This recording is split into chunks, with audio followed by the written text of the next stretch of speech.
Hey everyone, my name is Jamie Windust and welcome to Young Barbican Nights, Masculinities, the first Young Barbican Night online. We have a great lineup of artists and makers from the Barbican Young Creative programs.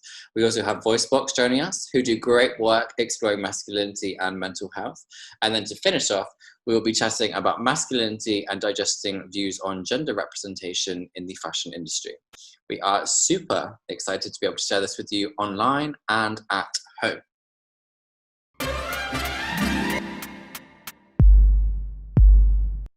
Hello, welcome to the Voicebox video. Welcome, my name is Andy. I am the Managing Director at Voicebox, and here joining me today is the wonderful... Hello, yes, my name is Jack, and I am the Projects and Outreach Director at Voicebox. Amazing. So Voicebox, what is Voicebox? Well, Voicebox deliver drama-based projects and workshops all over London, working with young people to explore masculinity and mental health.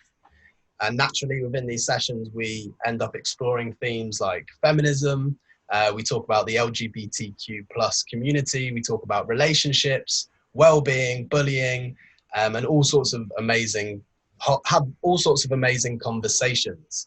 But yeah, so Voicebox, we have been doing work on masculinity, gender theory and mental health for over 2.5 years now. And our mission is simple. It is to promote a healthy masculinity.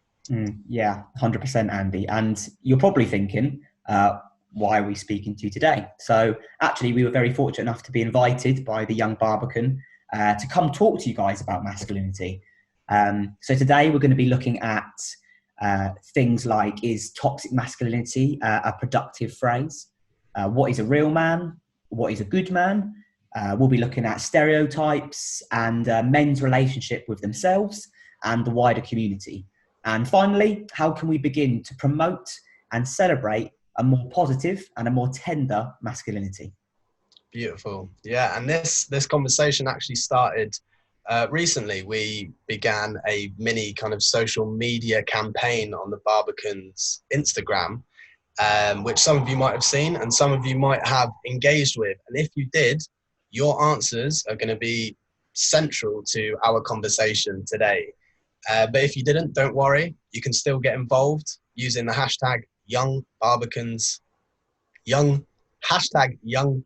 Nights. Let's get that right. And follow us on our social media channels. So yeah, let's keep this conversation going. Jack, are you ready? Yep, ready to go.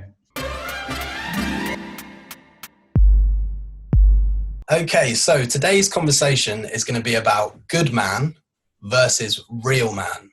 So this originates from a legend called Michael Kimmel, who teaches masculinity in America. And he asks his students, what is a good man? So for example, it's your funeral and someone says, you know, he was a good man. What is the kind of things that you would think about when you hear that? And then he says, okay, so what do you think of when I say, what is a real man? And so he asks his students that, and he gets them to write down these two lists. So now if you're listening, two lists, what do you think a good man is compared to what do you think a real man is? Now, this is something that we did earlier, and we've got some really interesting answers, and we're going to go through them now and see the differences. Okay, yeah, so we actually asked this question on the Barbican Instagram recently, and we got loads of really, really great answers. So I'm going to read some out now. So for what is a real man, the main answers we got were straight, strong, both mentally and physically, hero, brave, tough, aggressive, protective, a leader, a provider, doesn't cry. Also, two characters we got were Bruce Willis and Prince Charming. Interesting. Wonder what you guys got. Yeah, so for good man, what is a good man? Number one answer was kind, honest. And then the third most popular was kind of shared between empathetic, caring, and sensitive. And then some other notable comments. Someone answered Woody from Toy Story is a good man. And someone else said my boyfriend. So there's a boyfriend out there who is doing very well. So congratulations for being a good man. So yeah, first question. Are these lists similar or dissimilar? And what is similar or dissimilar about them? Well, I think from reading them straight away, I think the list that I have, words like tough and aggressive and protective and leader, naturally there is a lot of negative connotations that come with those words, both for the man, whether that's mentally or it's a physical kind of aesthetic that they have to adhere to, or somebody within that community, the oppressed, for example, and how it can affect them as well. And I think we're naturally taught those things at a young age, and as we get older, they do have an effect on how we grow up as a male. So my list, I think it is naturally very negative. And your list, I don't know if you agree or not, Andy, but it's a very progressive list of things which make up kind of the like a tender masculinity which men are hopefully looking to adhere to, or looking to strive to even. Yeah, no, I'd agree. They're definitely really dissimilar lists. And I would say, the good man list is promoting really positive attributes that really go beyond what it means to be a man and actually just what it means to be a good human, which is kind and honest and empathetic and all of these kind of things. But I think it's really interesting what you're saying about the kind of negative connotations of some of those words like tough and aggression.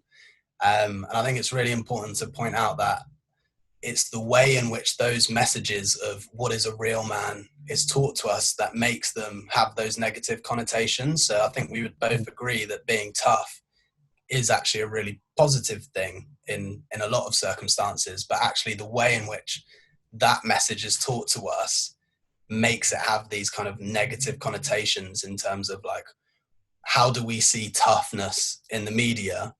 Well, if you think of if everyone now thinks of like a tough male character, like someone said, Bruce Willis, toughness is all about physical strength. It's how they look. It's, do they win the fight? It's that kind of toughness. And I think that alone isn't productive. Toughness in terms of like being able to be vulnerable isn't portrayed in the media, isn't taught to young boys. You're not taught that you're tough if you're able to like control your own emotions and share your own emotions in a vulnerable way. And I think that's where some of them have their negative connotations. Yeah, absolutely. And I think, like you say, it's all about education. It's about, starting those conversations early about what is a man and how can we adapt that approach to look at, for example, strength as, being able to cry, being able to open up in front of family members, because it creates like the new generation of young men to be very empathetic, very emotionally literate, and just really positive versions of themselves. Yeah. Anyway, great. So what we're going to do now, why don't you just pause the video and ask that question to some people that you might be sitting around with, or maybe sit with yourself and think about your answers, and maybe have a chat about all the kind of stuff that we were just talking around now. So pause the video and have a go. Okay, thank you for joining in with that. Unfortunately, we've got such a short time, so we can only have a kind of bite-sized conversation about it. But do, engage with us on Twitter at Voicebox Tweets. To summarize, it's just, there's a really confusing message between what is a good man, what is a real man. So, part of this conversation and what we're going to have in our next part of the conversation is looking to figure some of that out and hopefully come up with some steps as to what we can do to kind of promote a healthy kind of masculinity. But hashtag Young Barbican Nights, and let's keep the conversation going.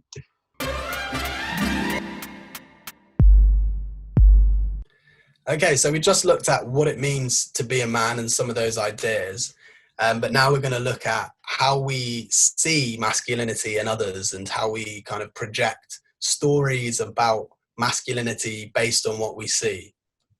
So we're going to be doing an activity called I Notice, I Assume, I Imagine, which is an activity which we did on the Barbican's Instagram, which loads of people got involved in. So thanks for doing that. And basically the aim of the game is this. We are going to show you 3 images of 3 different people. And we want you to ask yourself what you notice. So the things you see about that person, what you assume. So what do you assume about this person's masculinity? And what do you imagine? So a narrative about this person's masculinity. So feel free to pause the video and give that a go. So yeah, we'll get going. So this is an image of person number 1. So now we're going to go through some of the answers that you guys gave us on the Barbican Instagram. So what did you notice?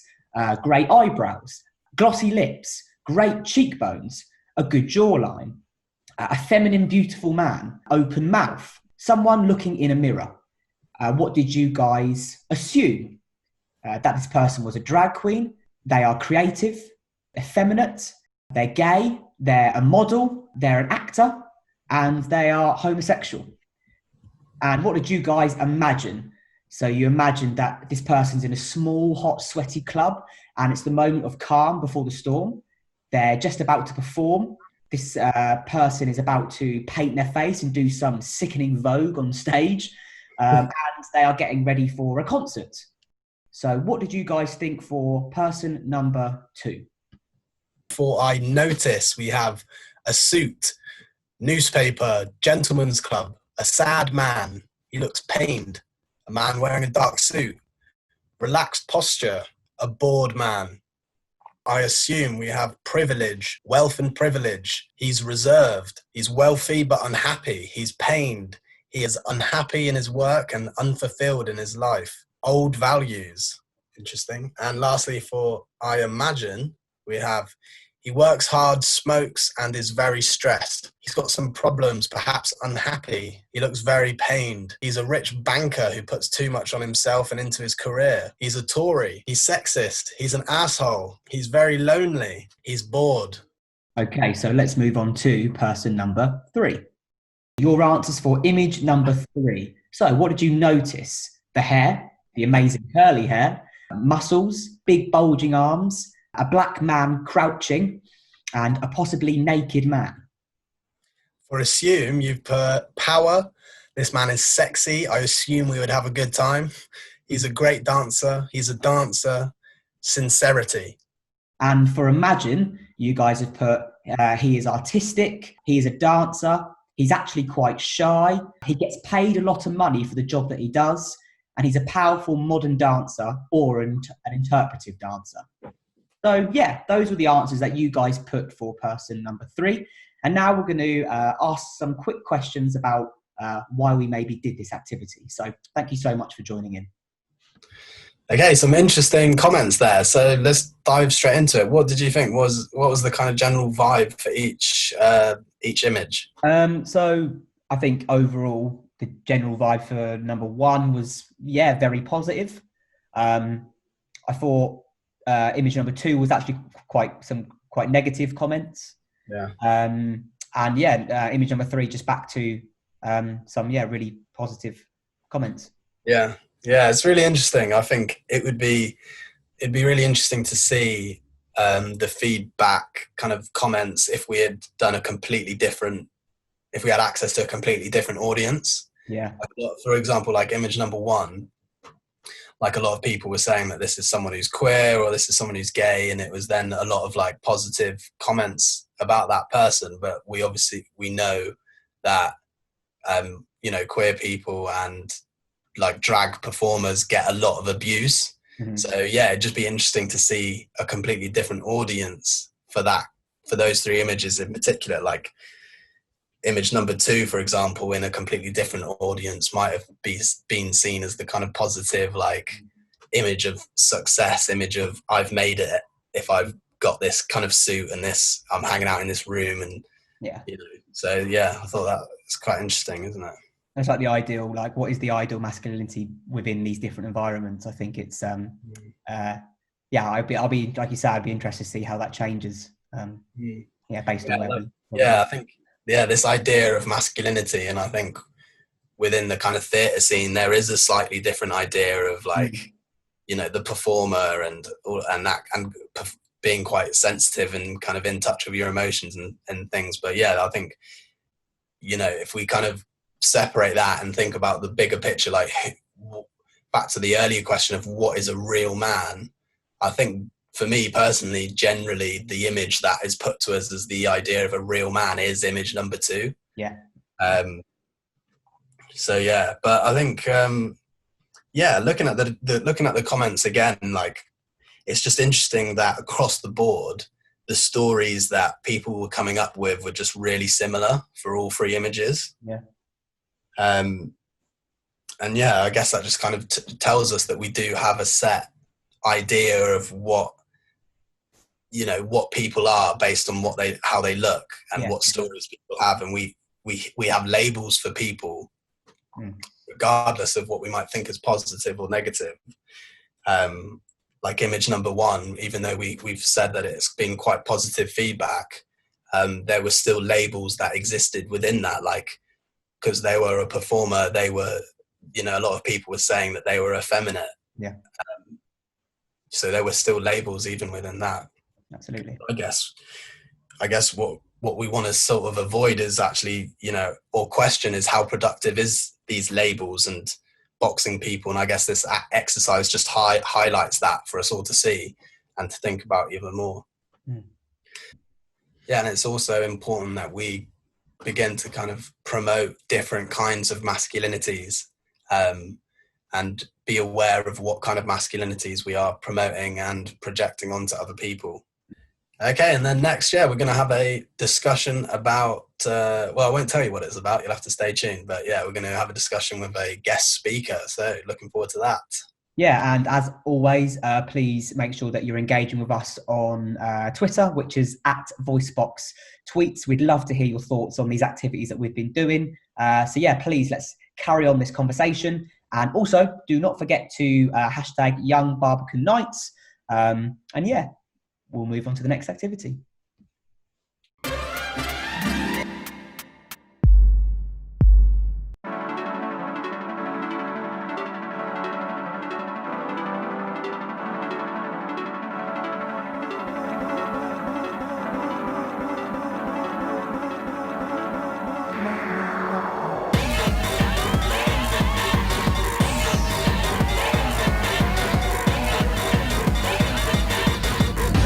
Eddie, what is your gender? I'm gender undecided. I identify as a man. Male. I'm a boy. I identify as a male.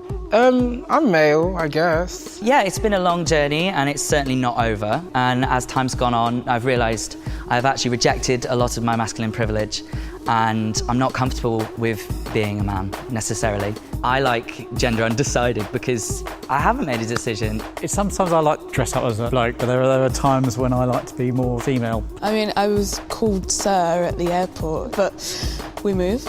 It happens. I kind of realised I found a really happy place with the identity gender fluid. My family don't particularly like the whole non-binary thing, and they still call me by my birth name and use she, her pronouns, which just never connected with me. I feel like when everyone said she or her to me, it's like a punch in the chest. Do you think gender is binary?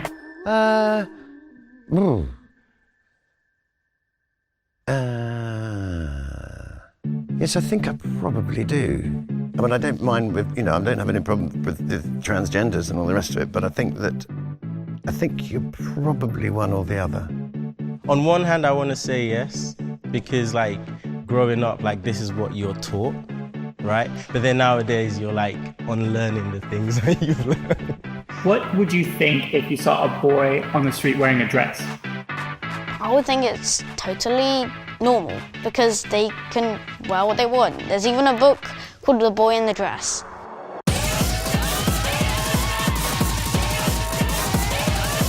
The last 4 years I've really started to realise that I have privileges as a heterosexual male, which other people might not have. What does masculinity mean?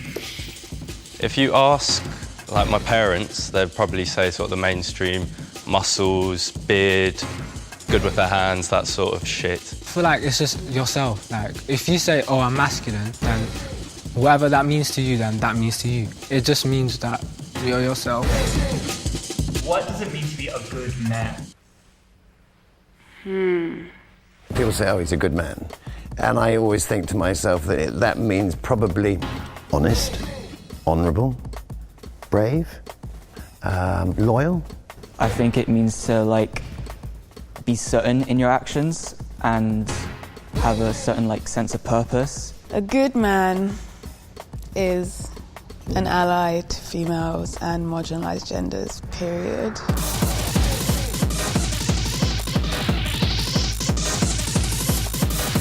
What does it mean to be a real man? It really depends on which kind of person you are. You can be brave, you can be shy, you can stand out, you can blend in. I don't know, like a heartbeat.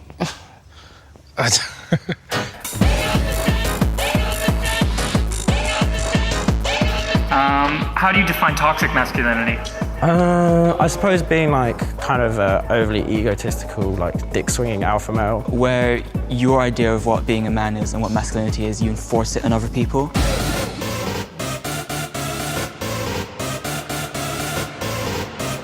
How do you think masculinity is changing? I feel like it's changing in a way which is like, there's a lot more voices. People have to listen. People carry in pain and trauma. You carry pain and trauma too long, you're gonna fucking explode.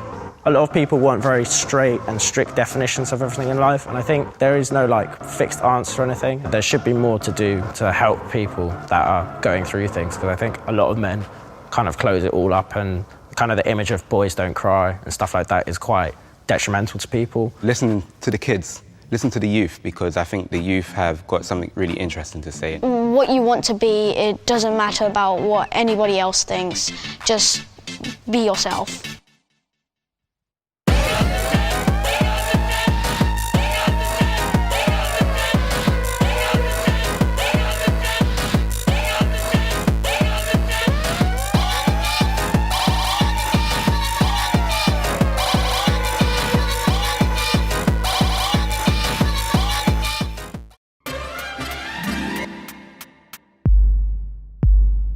Hello everyone, my name's Annie and I'm an artist. I just finished my first year studying fine art at the Slade, where I specialise in sculpture, but I also work with photography and painting, drawing, video and installation. I'm part of the Barbican Young Visual Artists group, and later on in the video I'll be talking more about my creative practice, but for now I will show you the process of how I created an illustration which I have made in response to the Masculinities exhibition at the Barbican. So I gathered my materials, which were paper, a fine liner pen, my laptop and a mirror, or alternatively you could find a friend or family member to draw. So first, with my pen and paper, I made a blind contour drawing, which means drawing the subject without ever lifting my pen or looking at my paper.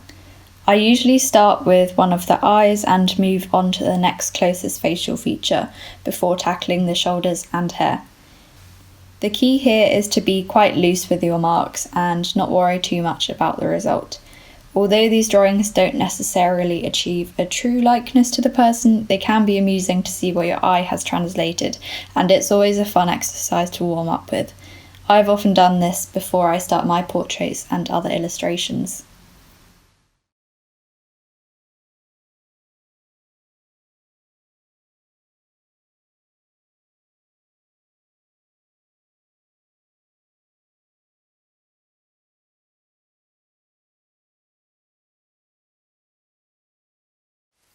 So then I scanned my drawing, or you could take a photo of it, and imported it into Photoshop.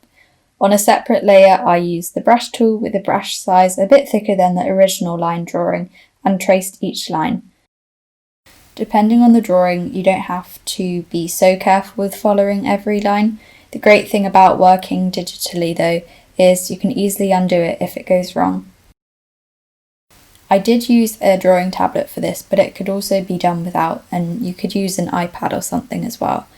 And if you don't have Photoshop, you could achieve the same result using free software such as GIMP or apps such as Infinite Painter. The last step is to add a pop of colour, so I made another layer below this drawing, made my brush size thicker and changed the colour in the top right corner to a lovely red. I made some abstractish bold marks, vaguely inspired by some of the existing lines, and when I got some I was happy with, I resized and moved them around to create a finished composition.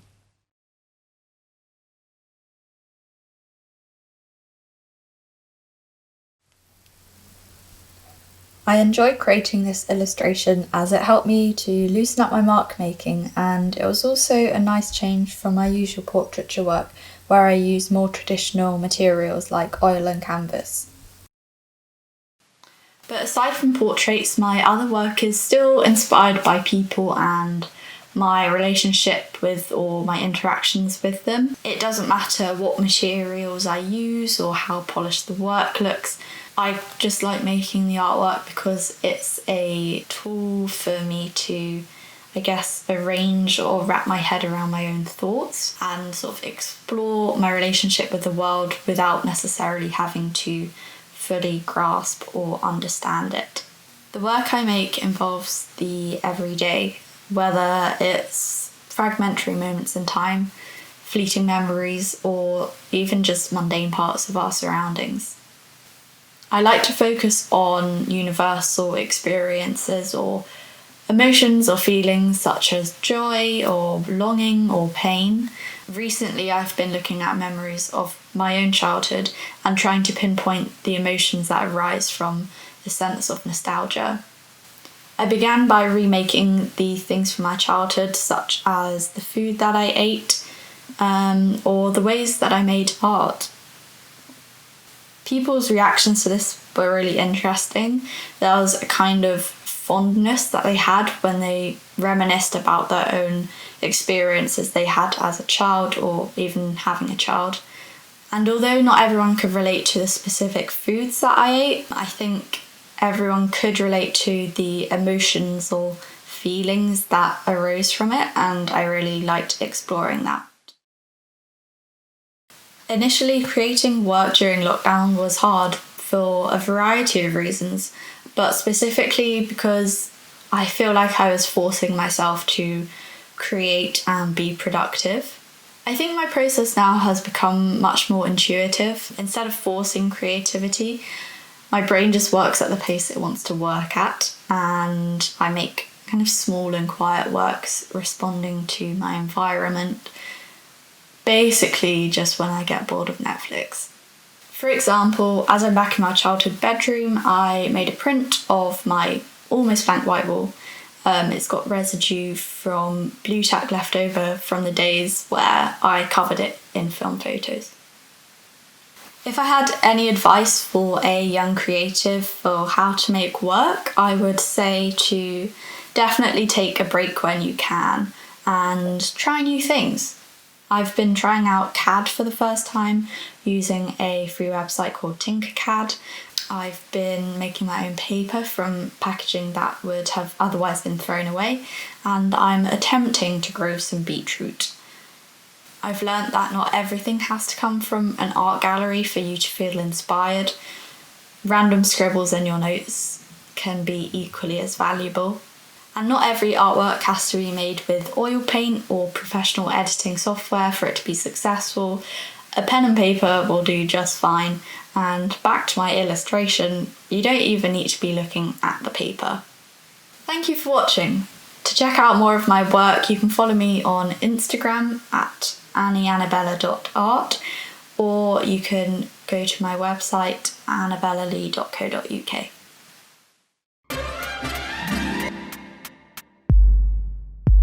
Welcome back to our conversation about masculinity, hosted by Voicebox. I am joined today by my good friend Sally Bernard.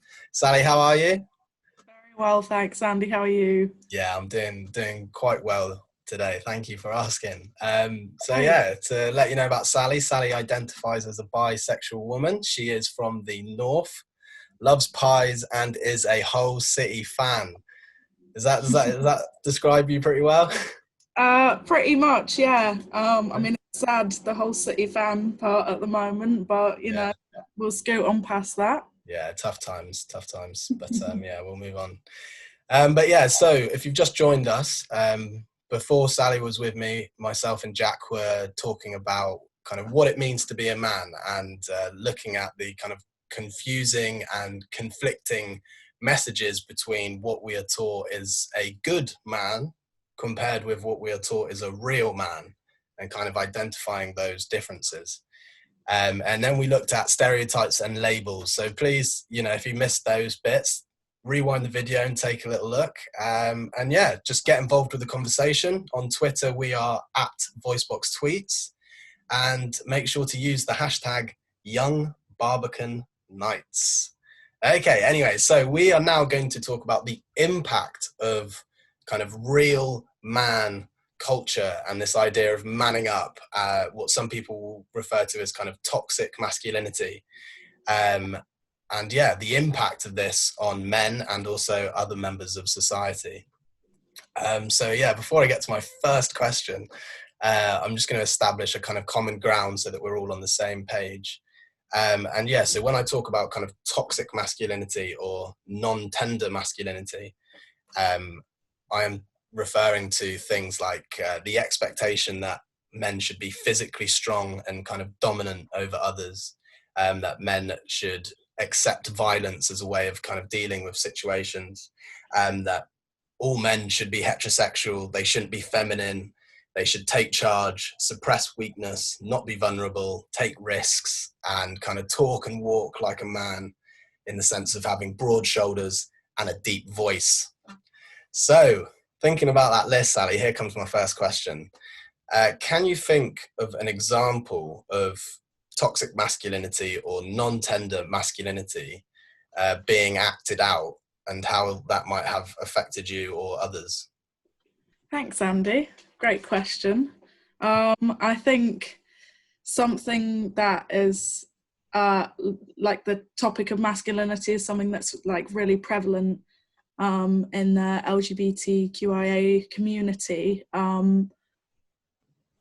To probably most people who identify with any of those kind of identities. But I have had a lot of conversations with other bisexual friends who've talked about that impact of, those more like toxic elements of masculinity. And how that kind of gives them real like everyday struggles. I think one thing that a friend said to me, that bisexual women are fetishized and bisexual men are feminized. Bisexual non-binary people generally get like treated as one of those binary genders. So if you're assigned male at birth but identify as non-binary, then often you end up being treated as male, and the same for people who are assigned female at birth. So there's no particular line for bisexual, non-binary people at the minute. But I think zoning in on that idea of bi men being feminized, it really just stops them from being able to like form relationships with a lot of women a lot of the time. The friend that I spoke to about this recently kind of said that he has basically no success in like dating women, even though he would consider for him the idea of settling down with a woman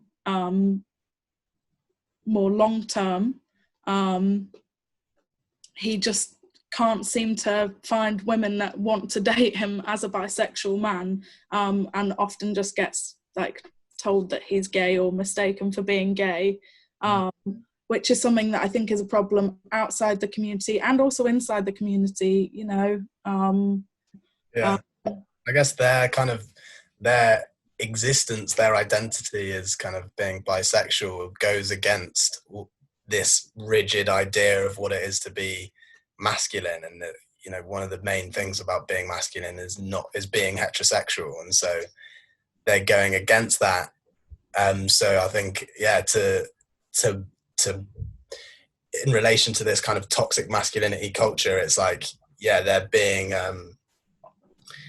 they are susceptible to kind of being bullied and being abused because they don't fit into this kind of rigid idea of what a real man is. And it's really interesting as well that you then say, like, even within the kind of LGBTQIA plus community, there's still those kind of labels placed on them as by men of being feminized, and so there's still that extra kind of now conflict of, well, I still want to be seen as masculine, and I am a masculine bisexual man, but often I'm feminized just because of my sexuality and because I'm interested in men as well as women. So yeah, it's really interesting, that kind of that conflict there.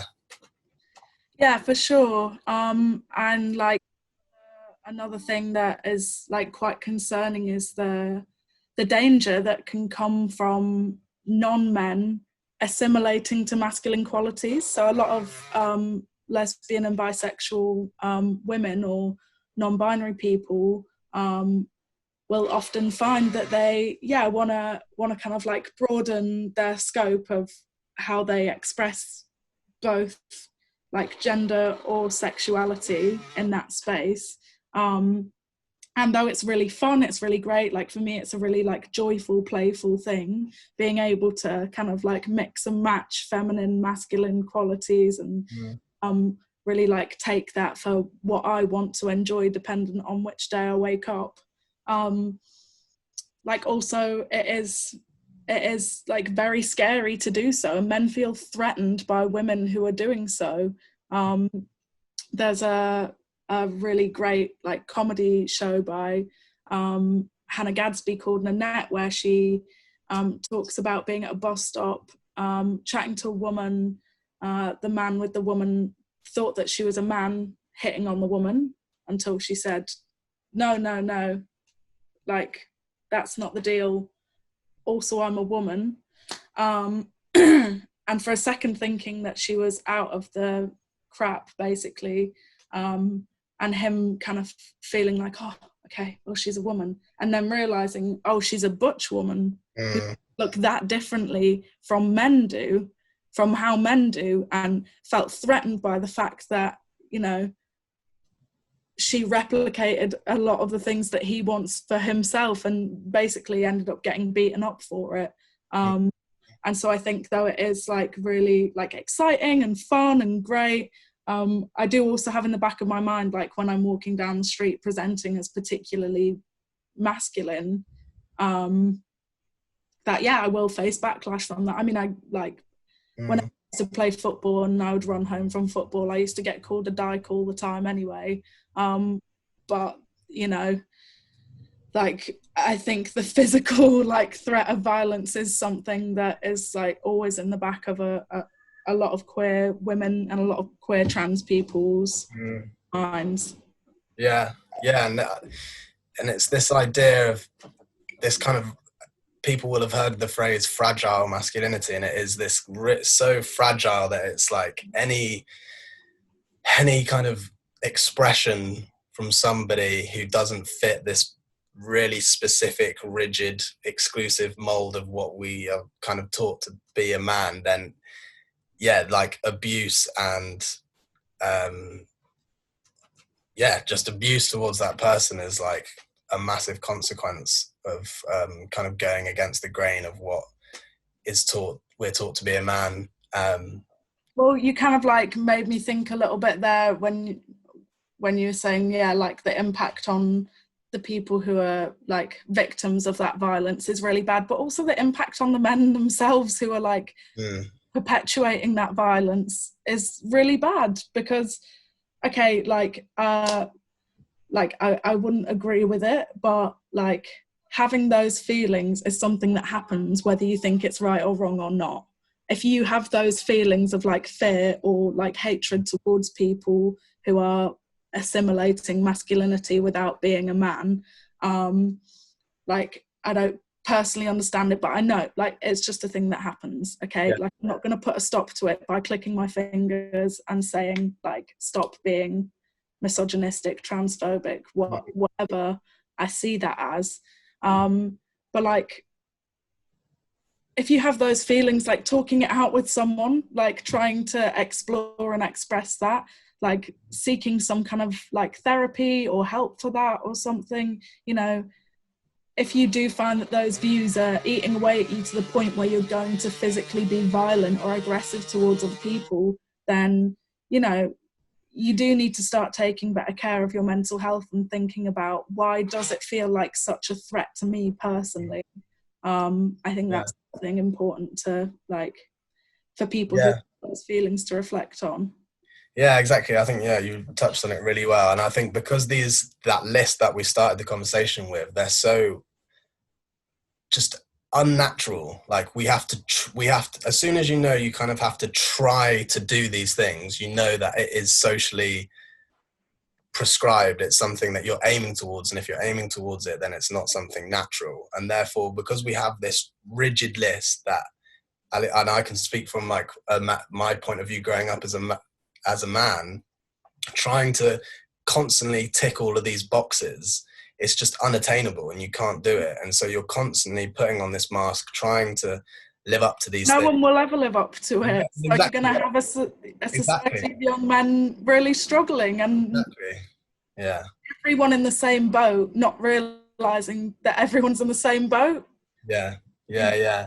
That's like a huge summary of how I like view a lot of my male friends' mental health, is that like they all feel very alone and like scared of not matching up to something, when like everyone's kind of feeling the same. And I think what's important to kind of maybe finish on now is saying that, you know, when we describe that there are this list that men are trying to attain, and it might be kind of the kind of foundation for when then is this abuse towards other people and this abuse towards themselves. I think it's important to say that this does not mean that any of that behavior is excused at all. But it just highlights the need for a movement to emerge that redefines what it means to be masculine.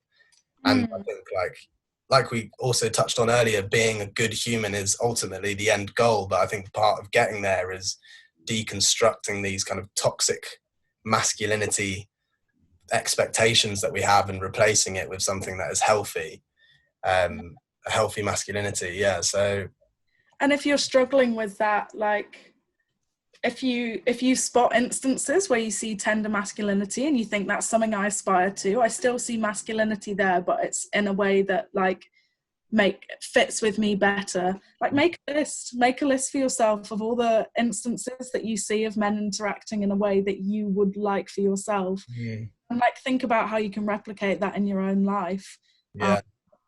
It's something that everyone could do to like have a little think about. Great, such a good suggestion. Everyone listening should do that, write that list and either replicate that list or encourage that list and celebrate that list when you see men like doing these kind of healthy masculinity things.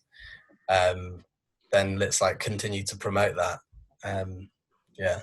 Good exercise. So everyone listening, get involved. Let's see your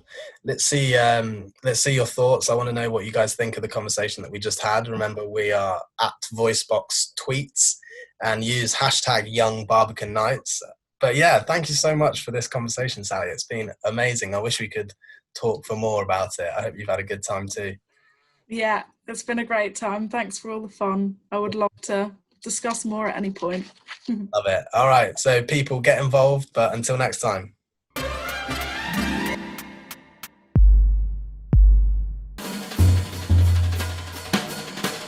Here we are in the 5th section of the show called Reclaiming the Black Body. It's really attempting to kind of give visual form to the complexity of the black male experience. And so the section kind of really foregrounds artists who have over the last 5 decades kind of consistently subverted expectations of race, gender, and the white male gaze by kind of reclaiming the power to kind of fashion their own identities. So we start with the work by the artist Samuel Fosso from the Central African Republic. He was also kind of a victim of the Biafran Civil War, the Nigerian Civil War, but unlike Rotimi Fani-Kayode, he didn't emigrate to the UK but found exile and safety in the Central African Republic. At a very kind of precocious young age, set up his own photo studio at the age of 13. And at the end, he was kind of photographing, weddings, portraits of people who came to kind of get themselves photographed during the day. And at the end of every film, he'd kind of leave a few frames. And in the evenings, he'd kind of dress up in this kind of, rather flamboyant clothing, kind of flares, sunglasses and so on, kind of, thinking about, kind of going back to kind of that 70s kind of style and identity. He was a pretty good looking chap and he deliberately performs to camera. These photographs are taken in the kind of mid 70s, 75 to 77. And they're very theatrical, the drapery, the kind of theatre curtains at behind.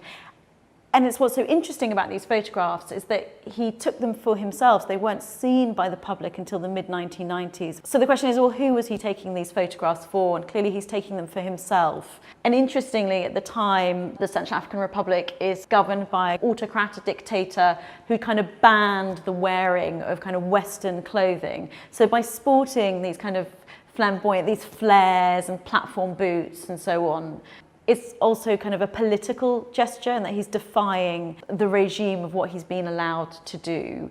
So behind me, we've got 11 works from a series by the African-American artist Hank Willis Thomas called Unbranded Reflections in Black Corporate America, 1968 to 2008. So what we're seeing here are really ads that he's culled from the illustrated press between 1968 and 2008. 1968, which marks the kind of the assassination of Martin Luther King, and 2008, which marks the ascendancy of Barack Obama to the presidency. Two important kind of cultural moments in the history of the African-American narrative. What Hank Willis Thomas does here is he takes these ads, which were by and large kind of art directed and executed by white men, and he strips them of all their imagery, their slogans and their text to present us just with the images. And by kind of stripping these photographs of all their kind of branding and logos is that we kind of reveal the kind of true nature of the photograph, which at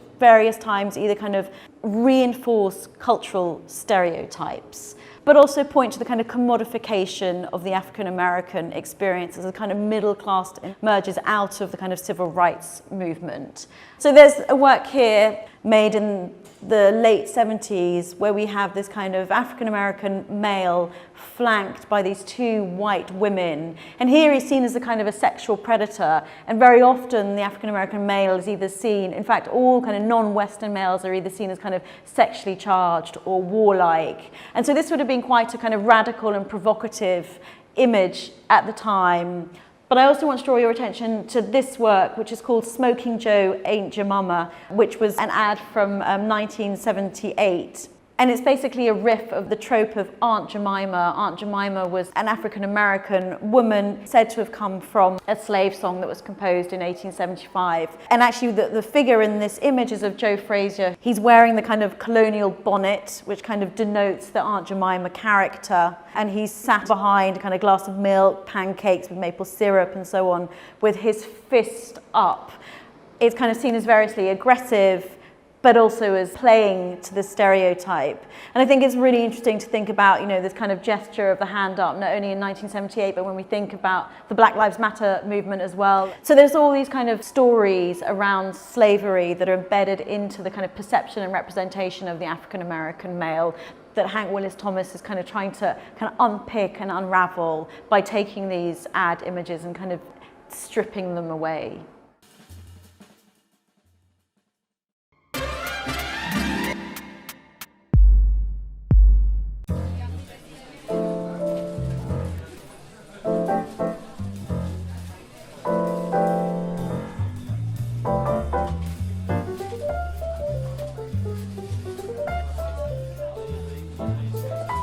I'm Maddie and I perform at Bojangles. My character is kind of a homage to the men of that bygone era, while still recognising that most of them were so problematic, and sort of tapping into that fun you get when you listen to like Fats Waller or when you see like Bill Bojangles Robinson, who's like a huge inspiration. Too high and I can't come down. It's in the air and it's all around.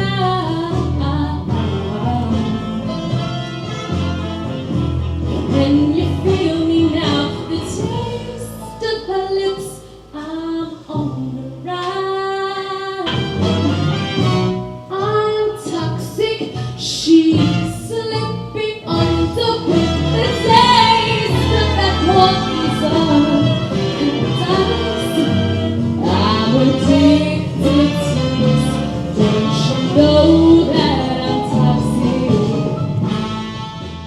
also an homage to like butch women around that era, and Stormy DeLavery, who was a drag king who was from New Orleans and performed in the first racially integrated drag troupe, and some people say threw the first punch at Stonewall.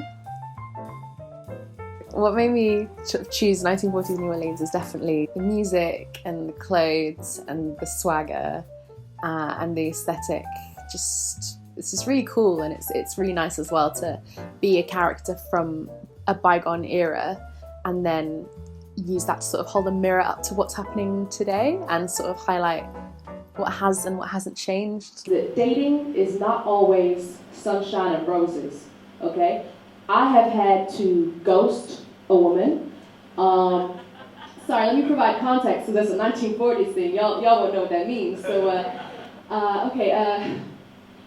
say a girl's getting a little bit clingy, all right? She come around my house, she come knocking on my door, but I get my friend Lenny to answer, all right? and then when she goes, "Is Bojangles here?" He goes, "Bojangles is dead." Ghosting, right? So Bill Bojangles Robinson he danced a lot with Shirley Temple. When he danced with Shirley Temple, that was the first time like a black person and a white person danced together on screen.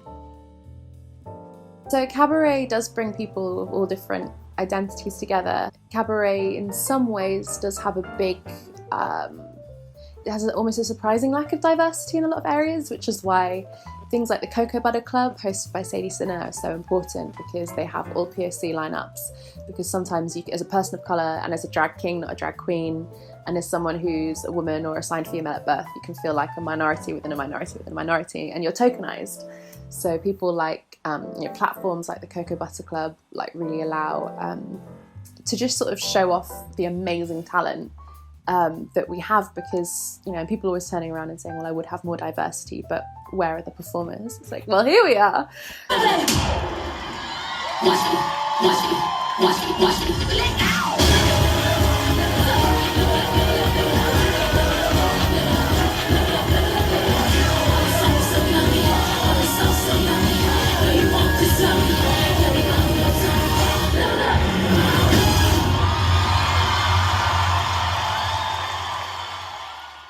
And also it can be a really great, safe, inclusive space for queer people, which is what I found. Like, cabaret is inherently queer, and I love it. Like, not all cabaret is queer, but yeah, the best cabarets got elements of that.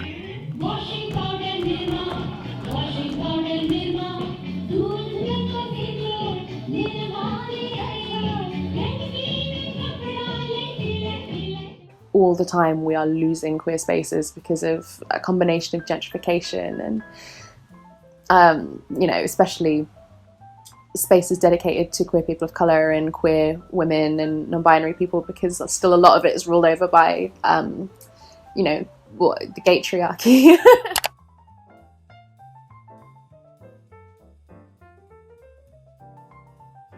But we are seeing more spaces sort of open their doors to having that kind of cabaret in, and as long as it's like a safe space for performers to come and bring their wonderful, weird cabaret vibes to, then it's all good. One thing about cabaret is that there's a lot of audience interaction, a lot of audience participation, okay? So like I said before, let go of all your inhibitions, let go of all your, we can't do it, and just do it, basically. That's the option of, the moral of this evening. Just do it, yeah? Trademark. My day job is quite emotionally intense, so there's something really freeing about, at the end of that, sort of inhabiting the skin of someone else who's also like a really big character. And it's also kind of a way to work through and process some things. Like, I think a lot of people who perform as a drag king or a drag prince or a drag thing are often people who've experienced quite a bit of oppression from the kind of characters they're depicting. It takes me about an hour to get ready. I like to listen to music when I do it. I just sort of do the contouring, and then I use hair from my own head. Cut it up really fine and stick it on with eyelash glue to do the moustache and sideburns. Twist up my hair and put it under the cap, and always have like a little curl hanging down for that little extra touch. I bind with like a binder. I don't use tape unless I'm doing anything that requires an open shirt. Yeah, and I just have a sock in my pants and I'm good to go.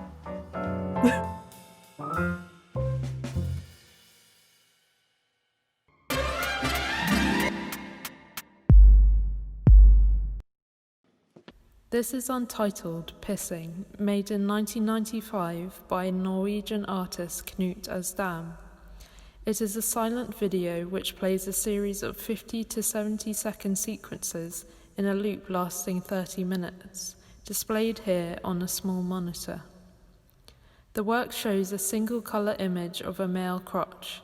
The frame of the image is fixed and fills the whole screen. The only action that occurs in the film is a growing damp patch caused by the protagonist urinating.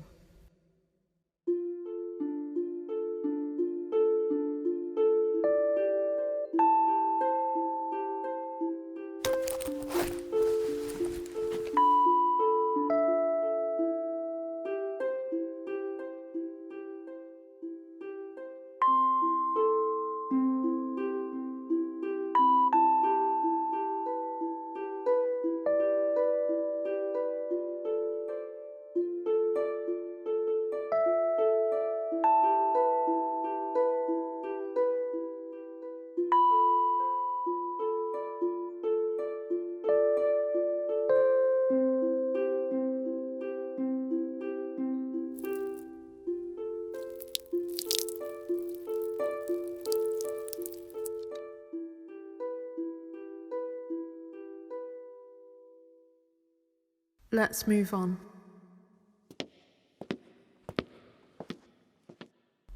This is I'm Too Sad to Tell You, made in 1971 by artist Bastian Adder.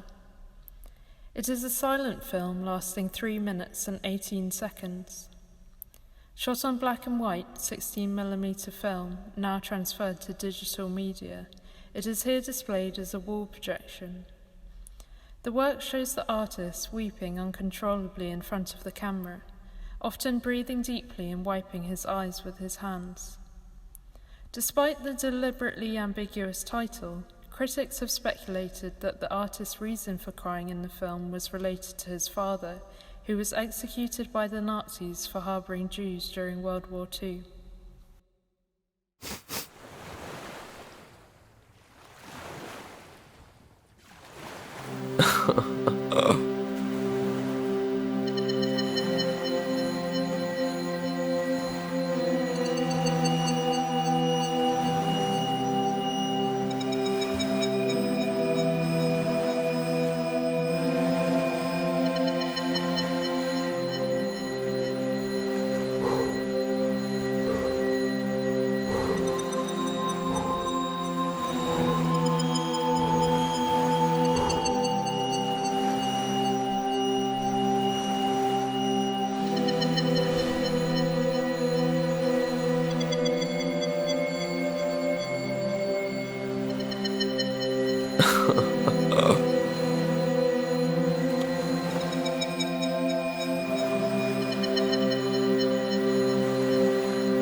Let's move on.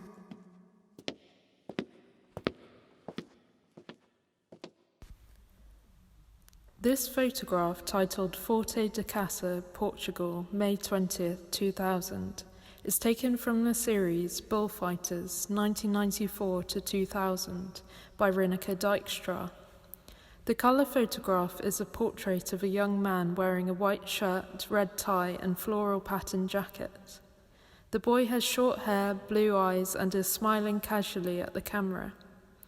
His face, shirt and jacket are smeared with blood in a rough way, and he has a large plaster under his chin. The series documents Portuguese bullfighters fresh from their fights. The bullfighters work in teams of 8, their success depending on camaraderie and synchronization.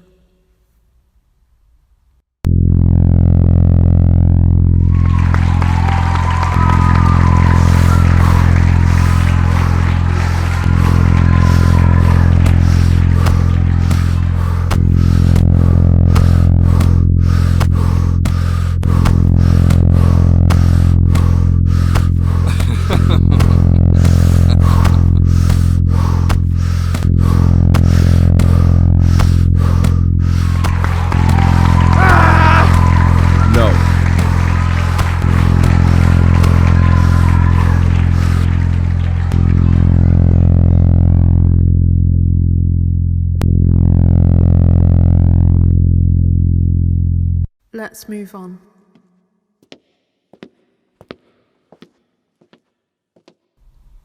The final work is from the photographic series titled The Return of the Prodigal Son, created in 1982 by Dwayne Michaels. The series consists of 5 gelatin silver prints with hand-applied text. The black and white photographs show a cinematic, frame-by-frame narrative of a son returning home to his father. At first, the son is naked, holding his head bowed in shame.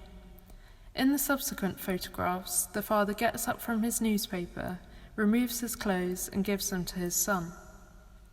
In the final photograph, the 2 men embrace, holding each other's heads and upper bodies as the father stands nude and the son now fully clothed. In this photograph, both men's heads are now bowed and obscured by each other's embrace.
Hello, my name is Annie Hayter and I'm a Barbican young poet, and I've been asked to create a writing activity that responds to some of the incredible images from the Masculinities Liberation Through Photography exhibition. I was lucky enough to go and see this exhibition before lockdown, and I really found it wonderful. It made me rethink a lot of my own attitudes towards gender. And I wanted to create a series of writing exercises that responded to some of the beautiful images from this exhibition. What I'm going to do now is I'm just going to do share screen so you can see a PowerPoint that I've created, and so that you can get a visual of some of the images that I've chosen for us to have a think about. And thinking about the writing that we're going to be doing today, it doesn't necessarily have to be poetry or fiction or prose. It can be any kind of writing that you want it to be. And here's one of the kind of famous images that you might have seen from the exhibition itself. But what I'd like you to do today is something called free writing. And if it's not a phrase you've come across before, it just means when you write whatever comes into your head, not taking your pen off the page, a bit like a stream of consciousness. And you don't have to worry if your writing makes sense or not. You don't have to worry about your spelling, your grammar, or your punctuation. The idea is just that you write whatever your immediate response is to some of these images or some of the suggestions that I've written. What I'd like you to do is to pick one of the images or prompts that speaks the most to you, and to spend 5 to 10 minutes just writing some of your ideas or your responses down. Now, if you're feeling really writerly, you could do as many or as few of the prompts as you like. But I would suggest that you perhaps pick one out of the selection that I'm going to go through now. And you can always fast forward or rewind back. If we have a look at our first image, the person in this picture looks incredibly stylish. I wondered, is there an item of clothing that makes you feel truly like yourself? Write about this particular outfit. Or you could write about who you think this person is and what their life story might be. What's going on for them in their mind at the moment when this picture is being taken. Cool, we're going to move on to our next image now. Have a look out of a window in your home. Write about what you can see through your window, or alternatively, what you wish you could see as your view. Or you could write about what you think is happening in this picture. What's the relationship between the little boy and the older man on the bed? Why has the older man got wings? Cool. Okay, we're going to move on to our next image now. So, if we have a think about this particular image, where we've got an impressive array of facial hair, I want you to think about what your relationship to your hair is like. And I think you could either write about, if you wanted to, your worst ever hairstyle or haircut, or the best ever hairstyle or haircut you've ever had. Alternatively, you could write about what makes you feel cool. And what does that word cool even mean to you? I'm going to move on to our next image now. Have a look at the people in this photograph. Who do you think they're looking at? And if you had any questions for them, what would your questions be? There are lots of objects represented in this particular photograph, such as there's a mask on the side, there's a portrait, there's some animal skins on the floor. Could you write something from the viewpoint of one of the objects in this particular image? What do you think they would have to say? And finally, if you wanted to do something responding to the words in the middle column, if anger is a sign of love, our signs have locked like scorpions, you could use this piece of writing as part of your own words in some way. Maybe you could begin with it, or you could end with it, or even just take one word to inspire you.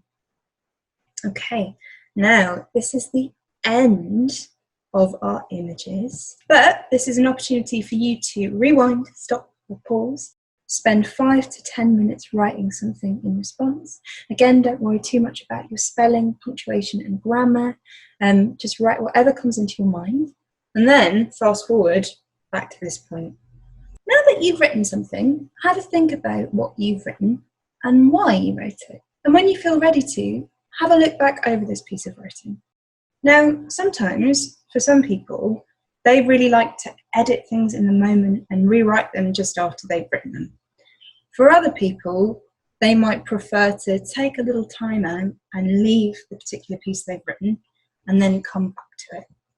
If you want any particular tips for drafting, reading your writing aloud can be a really helpful way of hearing what you think works well and what things you might want to change. Alternatively, you could underline some of your favourite bits as you read, and then maybe use these lines to write something new, developing on what you wrote before.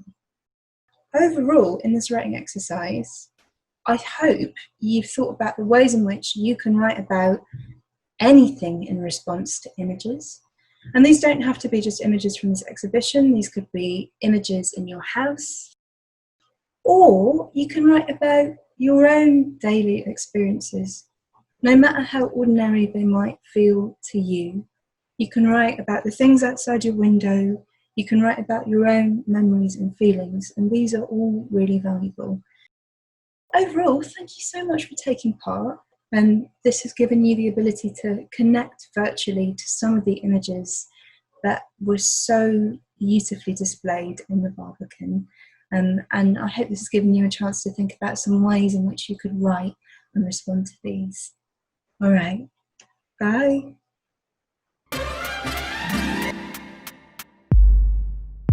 Hello and welcome back, Voicebox here.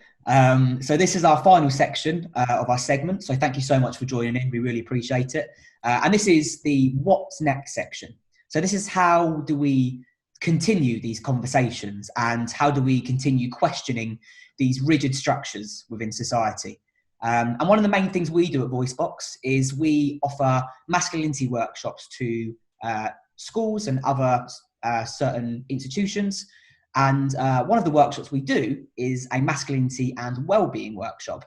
So what we'd like to do now is to try out some of those activities with you. So we'd love you to join in if you can. So what we'd like you to do is to grab yourself a piece of paper and write down as many well-being techniques that you know personally work for you. We'll give you about 30 seconds to do this. So pause the video now. Okay, so hopefully you've written your lists.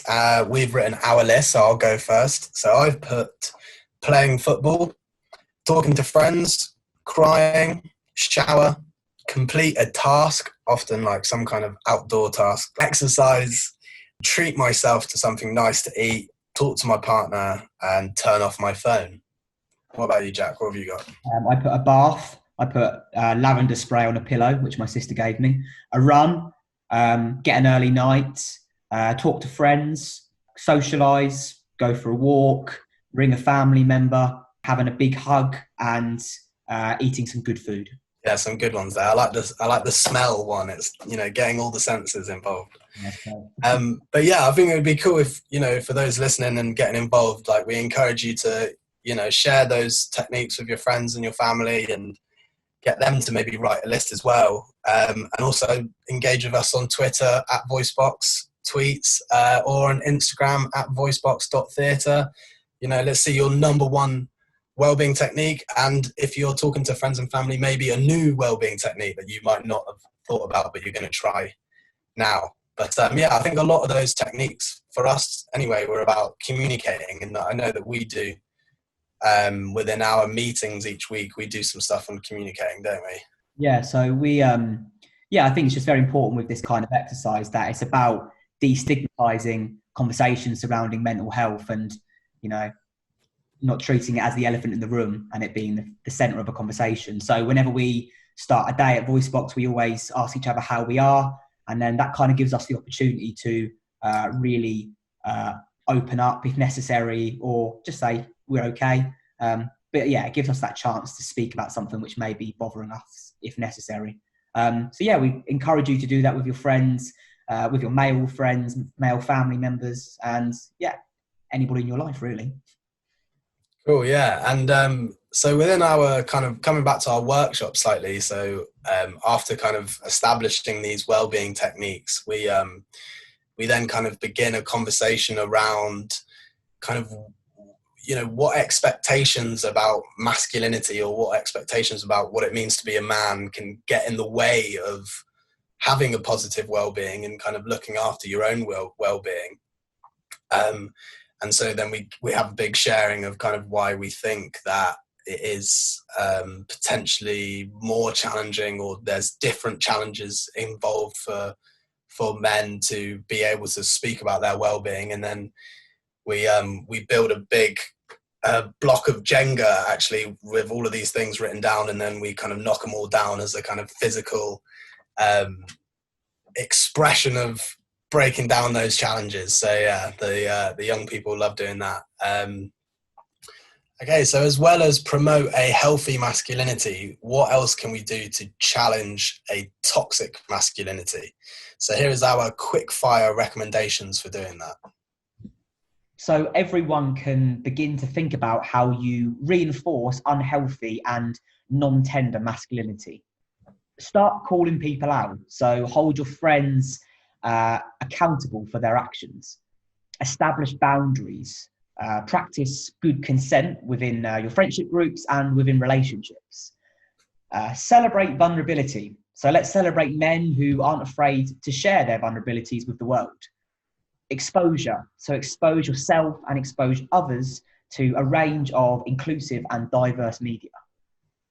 Yeah, and I think as well as all of these things that everyone can do, I think as importantly and probably more importantly, everyone who identifies as a man can do so many things. So reflect on your own biases, have that self-awareness, be aware of the spaces that you are in and kind of think about what is appropriate for you to do within those spaces. And, more often than not, it's probably to give others space to do things and say things themselves.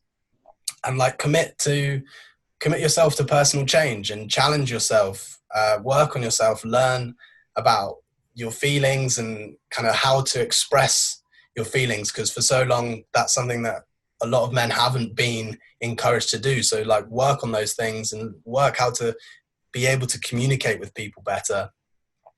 And just rediscover what it is to be a good man and encourage that and continue to question and challenge what we have been taught to be what a real man is. Okay, we have one final activity, but before that, we just want to say thank you everyone who engaged and has followed us on this journey of learning about what, that good man versus real man conversation. Please do follow us on our social media channels. They are on screen now or maybe in the description below. Ask us those questions. Get engaged with us. If there's anything that came to mind that you thought of whilst doing this, please do get in contact. And so in a moment you'll be seeing me doing a quick creative exploration, which is in response to all of the stuff that we've been talking about throughout this video. So we would encourage you guys to get involved with that as well, whether it's a piece of creative writing, a piece of art, a poem. We'd love to see what you guys have been up to and how you have responded to all of these themes.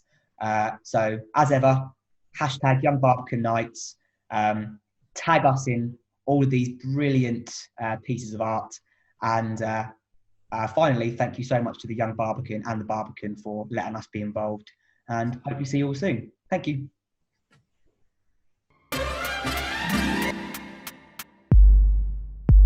My name is Jack and I am the project and outreach coordinator at Voicebox. And as promised, this is my creative exploration, which focuses on some of the themes which we've been looking at throughout these videos. We'd really encourage you guys to get involved with this creative exploration, whether you respond to the themes through story or through writing a poem, spoken words, art, some paintings, however you do it, we'd love to see it.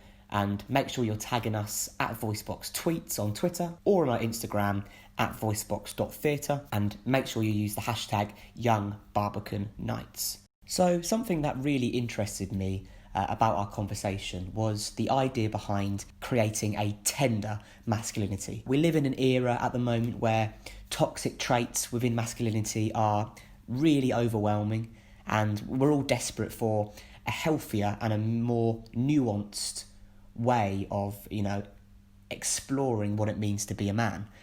So this is my road to a tender masculinity and the characteristics that males have to look towards and strive towards to become more of a tender man.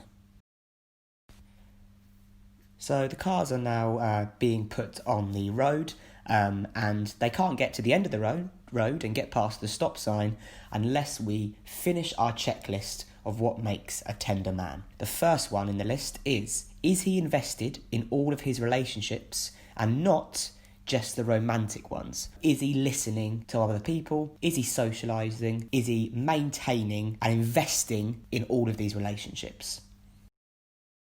The next one is, does he express his emotions in a healthy way? So rather than demonstrating his emotions through anger and through violence, is he showing his emotions through crying or having conversations and communicating with the people in his life?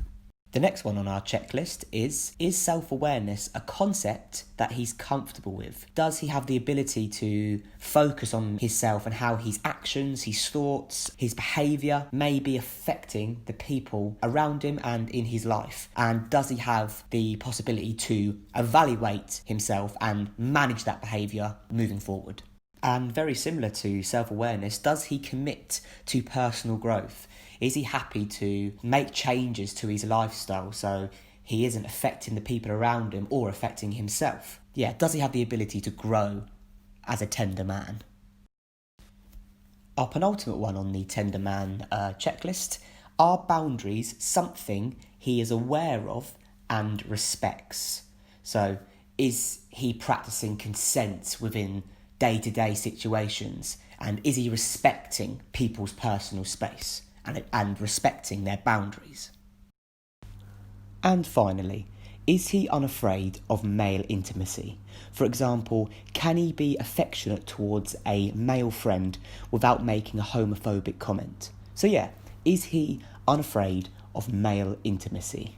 That is my creative exploration, looking at a road to a tender masculinity. Hopefully, as we have all of these things on our checklist, we can begin to take away the stop sign and move forward. I hope this will encourage you guys to get involved. We would love to see what you're doing. Once again, thank you to the Barbican for having us, and hopefully speak to you guys soon.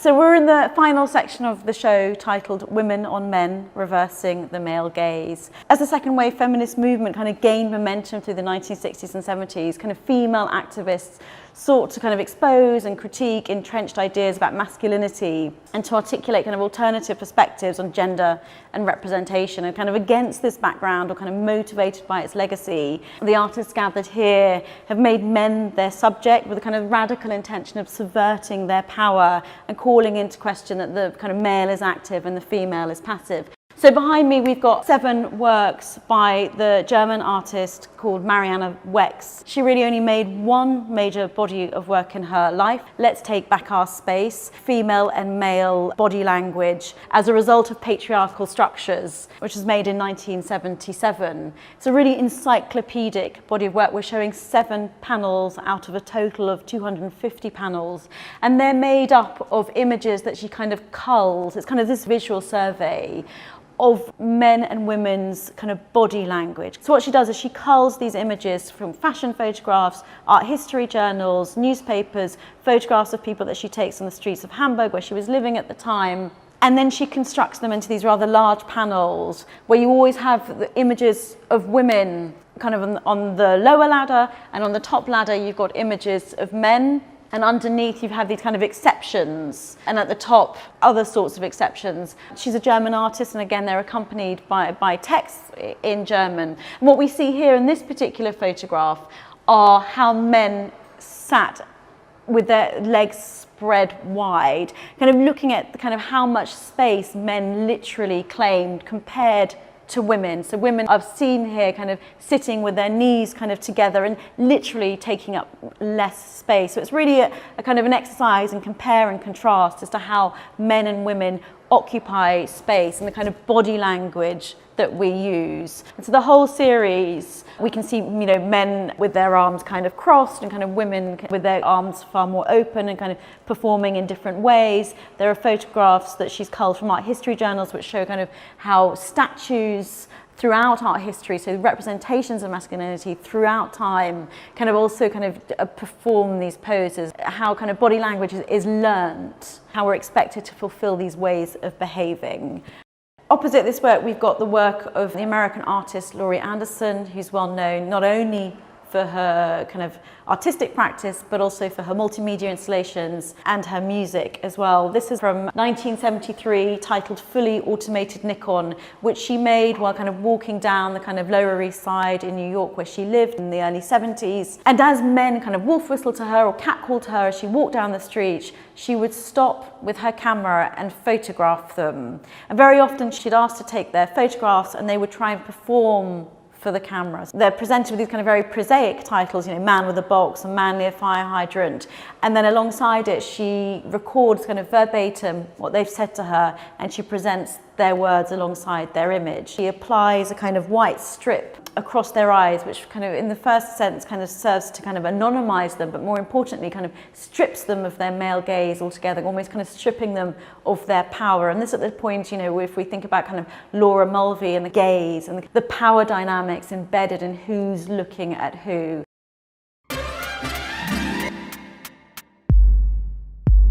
Hello everybody, welcome to the Young Barbican Nights Masculinities panel discussion.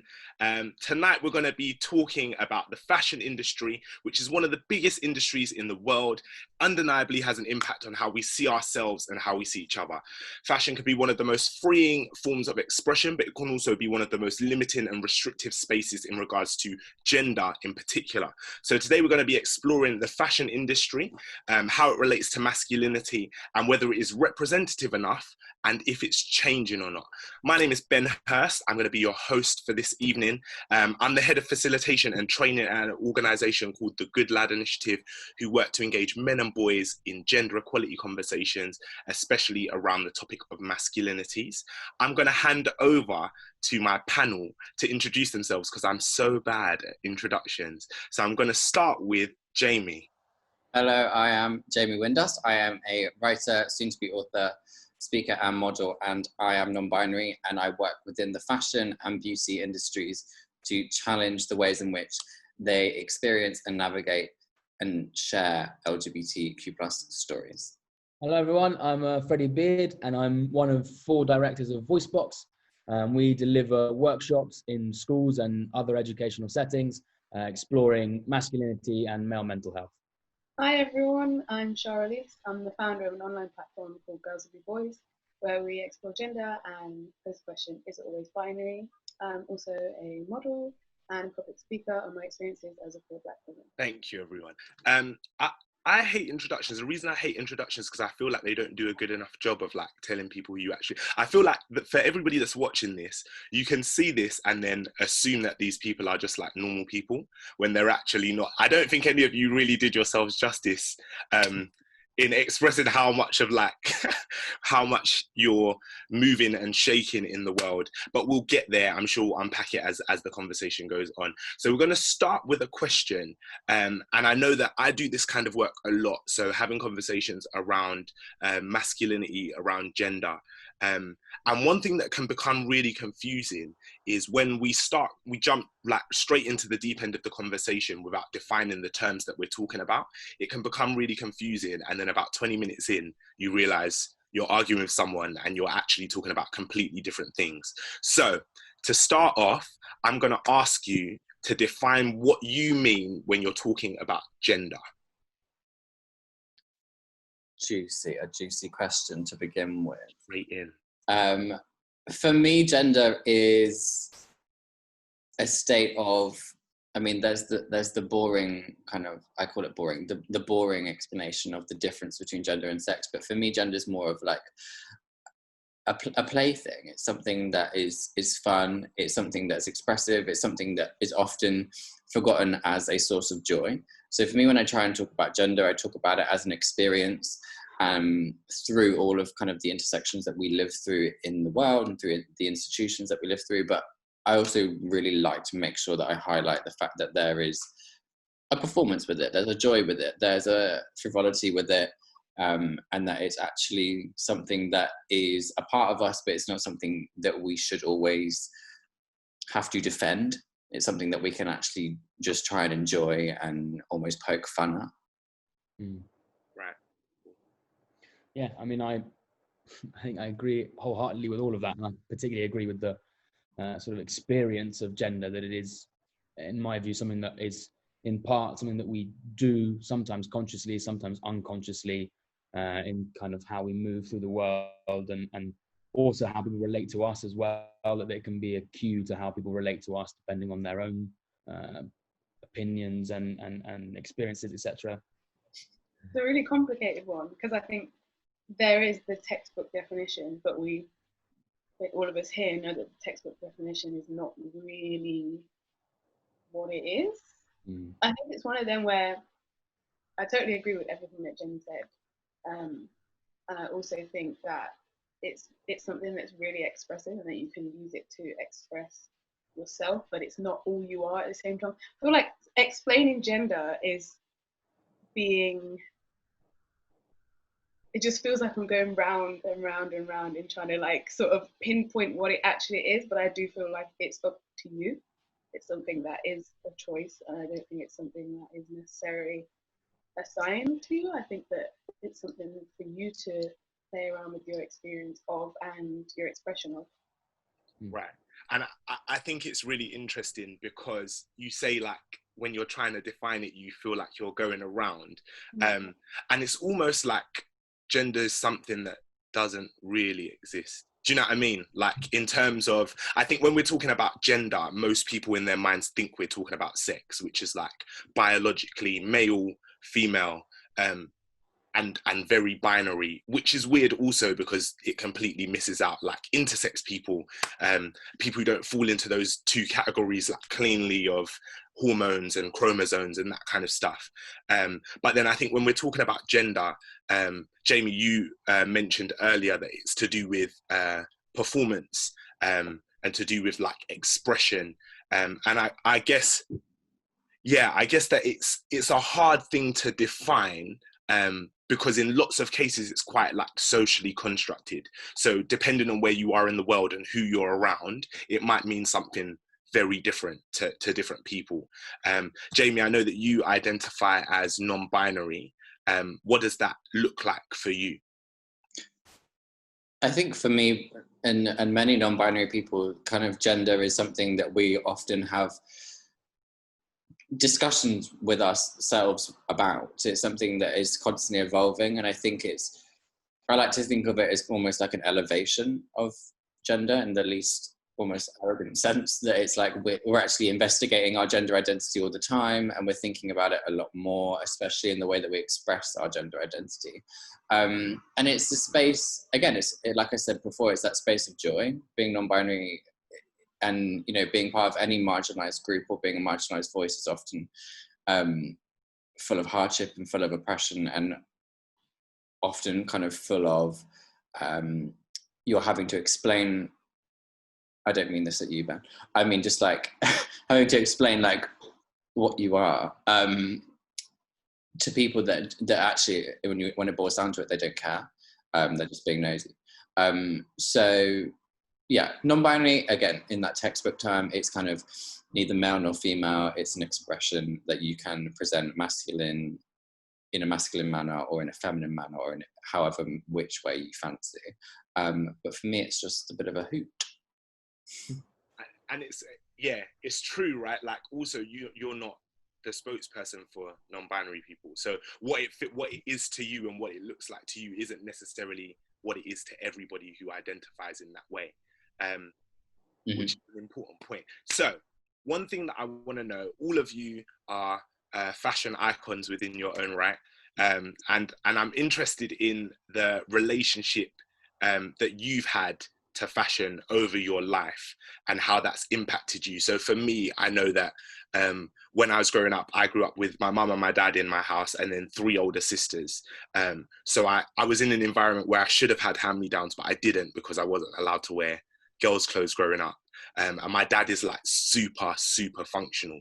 So he would like go to the shop, and when you're buying like your school shoes for the year or whatever, like I used to come into school and people were wearing like kickers or trainers or like really classy shoes, and my dad was just like, we're going to Clark's, we're getting a pair of shoes that will last the year, and then next year when you've grown out of them you can have another pair of shoes.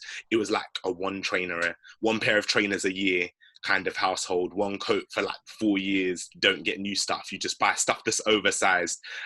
So growing up I wasn't really like a fashion conscious kid, and then I found as I got older, it became a space for me to like really start to express who I felt like I was in the world, and a way for me to become identifiable before having to say anything to other people. I'm interested in like your relationship to fashion and how that's evolved for you over time. I completely agree that it was a sort of marker. It was me controlling what I wanted the first impression of people would have of me to be. So I remember as a teenager, 13, 14, 15, I used to wear like military trousers and boots and like black heavy metal t-shirts. Like that was like my first fashion phase, I guess.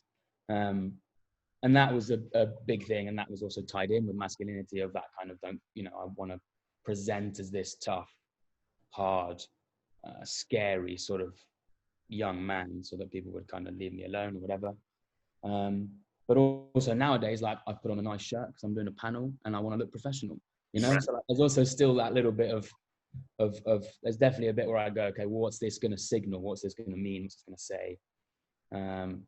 I think it's what I've wanted to say has obviously changed, but also the degree to which that has been important to me has also changed, I think, throughout the last sort of 10 years or so. Char?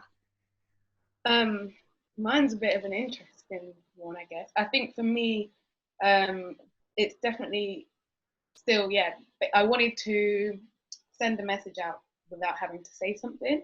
But growing up, I was conflicted a lot because I'm from Leicester, and I think your environment and where you're at with your identity definitely defines sort of how you express yourself throughout your clothes. So when I was like, I don't know, like 17, 18 and going out in Leicester and stuff, I was wearing dresses and heels and really uncomfortable clothes that I didn't actually like, but because I wanted to attract a certain type of person, or I wanted to come across as feminine, I dressed more feminine. And then I sort of discovered more fashion when I moved to London, so then I'd play around with shapes. And I think also being a cis woman, there's all of this stuff from the media about your body, and I think rather than me while I was trying to figure out how I felt about that, I started to dress in baggy clothes, and then I realized actually I quite like baggy clothes. And then I discovered my sexuality, and then coming out as bisexual, I was like, okay, I want people to know that I'm bisexual, so let me,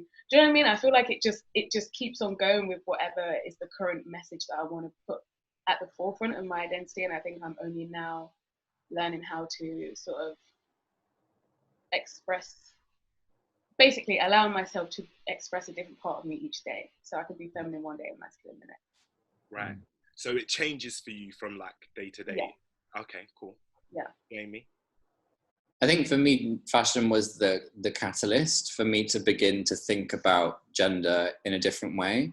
It all kind of changed at the same time. So as when I was like 16, 17, as I was starting to kind of, I don't like the word experiment, but I'm going to say experiment with clothing in a way that I'd not done before.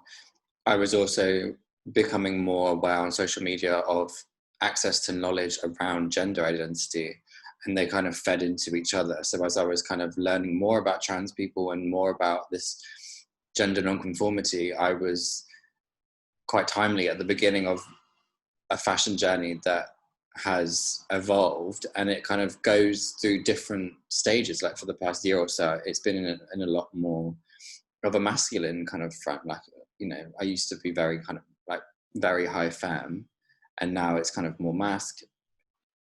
I'm trying not to laugh as I say that.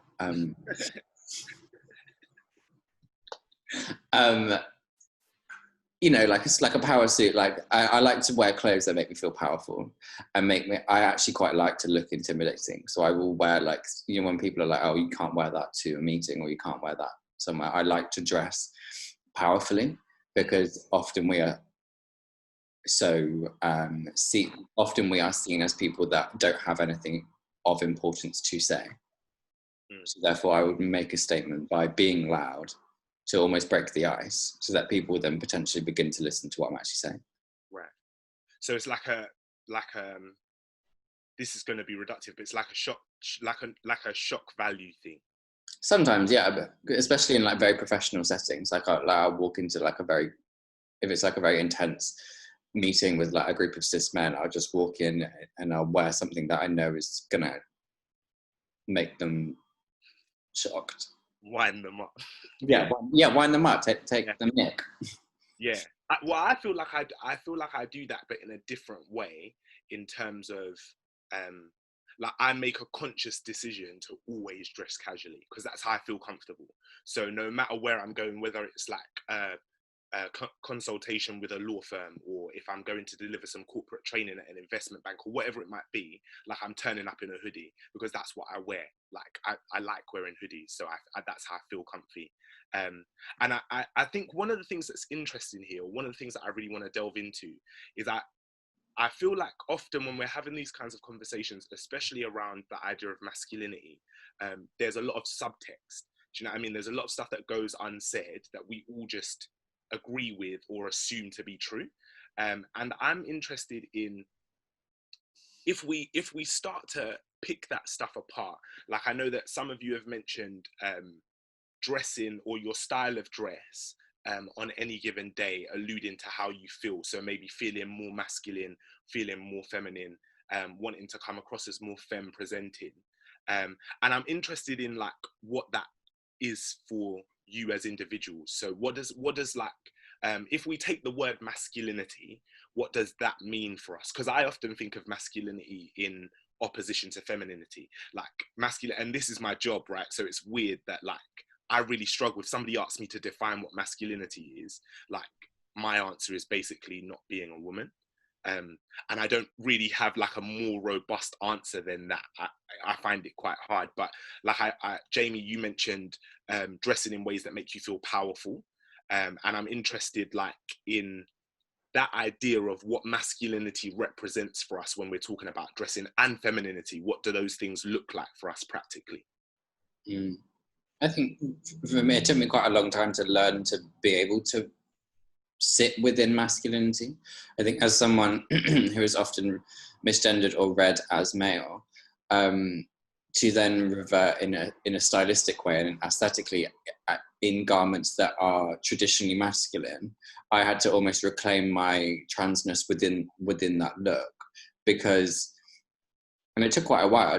I used to kind of think that the only way, and often this is one of the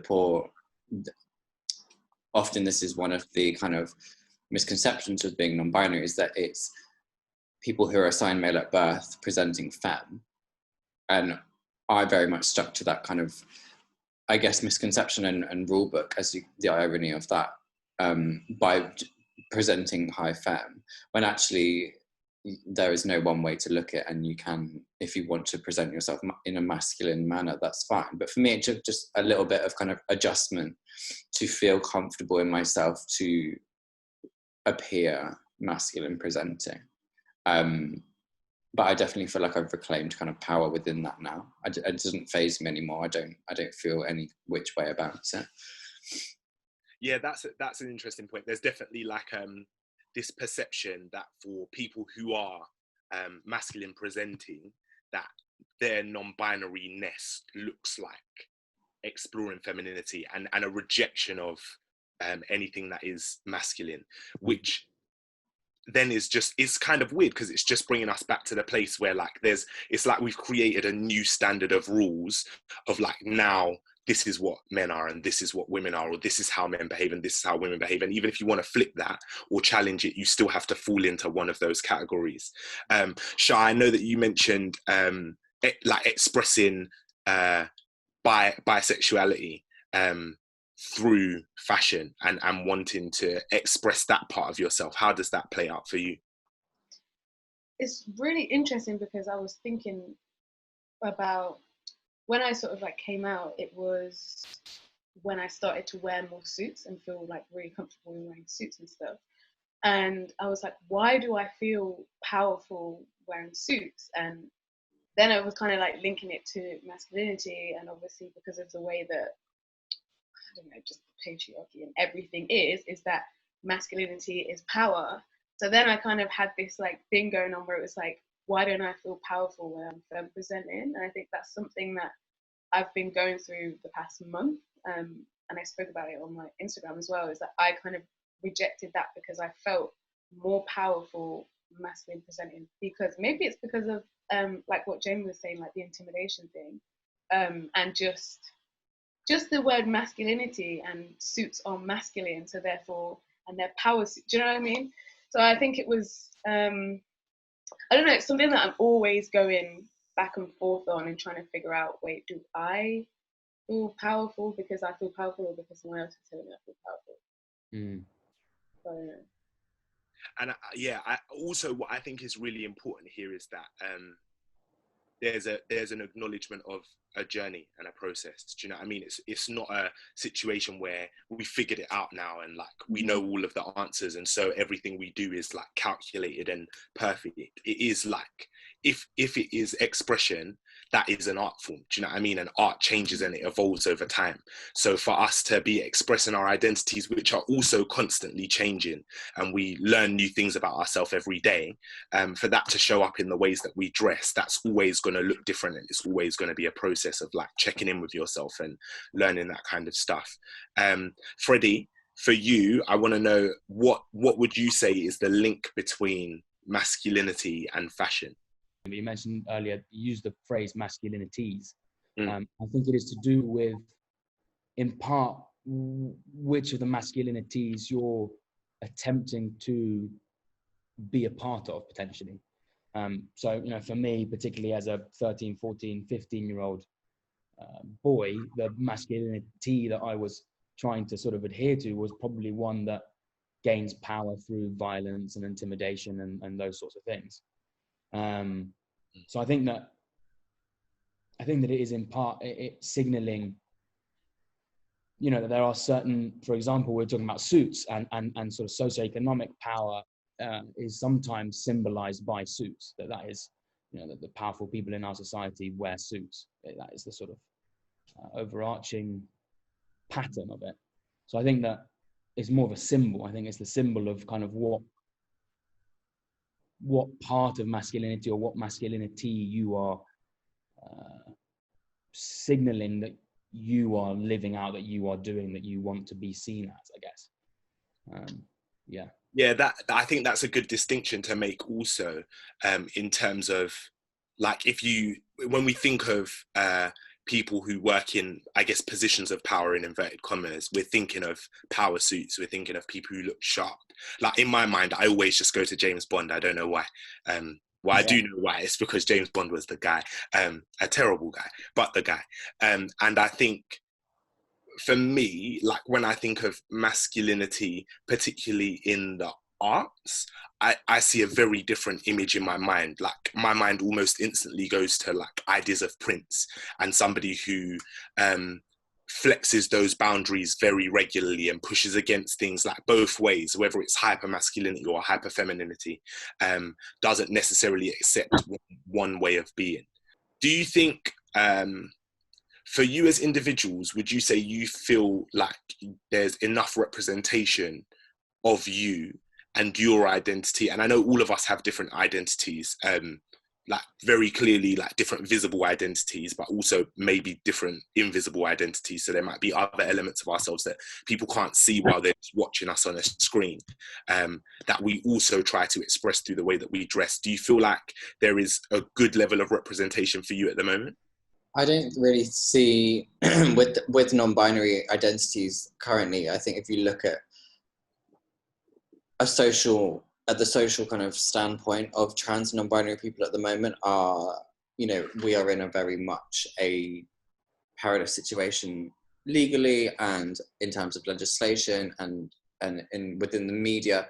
So therefore what I found in my experience is it often means that when representation does occur, it occurs in very palatable ways. Hence why, for example, I am seen as palatable because I'm white, I'm able-bodied, I'm slim, I look a bit like Boy George. Do you know what I mean? People can see things in me that they can relate to. Whereas if you look at masculinity, so many masc-presenting non-binary people are not ever represented. And if you look at race, so many Black non-binary folk are not represented in these spaces. So fashion does, in a sense, represent trans communities more widely than other industries, but I think there is still a very specific image of what a non-binary person looks like, and that needs to be shattered, because it is essentially ironic that these industries are trying to convey one way to look non-binary when the essence of its being is that it's limitless to look however you want to look. And I think there's an element of that is about tokenization. Do you know what I mean? Which is like, we've put one in, like there's someone there, we've done it, we've done our job. Like there is representation because we've put somebody who's non-binary in. But like you say, like when I think of non-binary, my mind instantly goes to somebody who is male presenting and wears makeup and maybe dresses. And I struggle to get a picture in my mind of somebody who's non-binary but female presenting and what that looks like. Like, I guess in my mind, I draw links to like lesbianism, or I don't know, but I think that maybe that is a direct result of there just not being enough. There not being enough pictures of different types of people who express themselves in different types of ways. Anybody else want to jump onto that question? Yeah, I think that sort of my visible identity as a white man and a straight man, I think that is overrepresented. Let's put it that way. But I think that also as a man who is overweight and whose BMI technically says he is obese in inverted brackets, but I'm perfectly healthy, I can run for however long, I can swim for however long, etc. There is a part of that sort of representation that is also a little bit tokenistic, I think, potentially.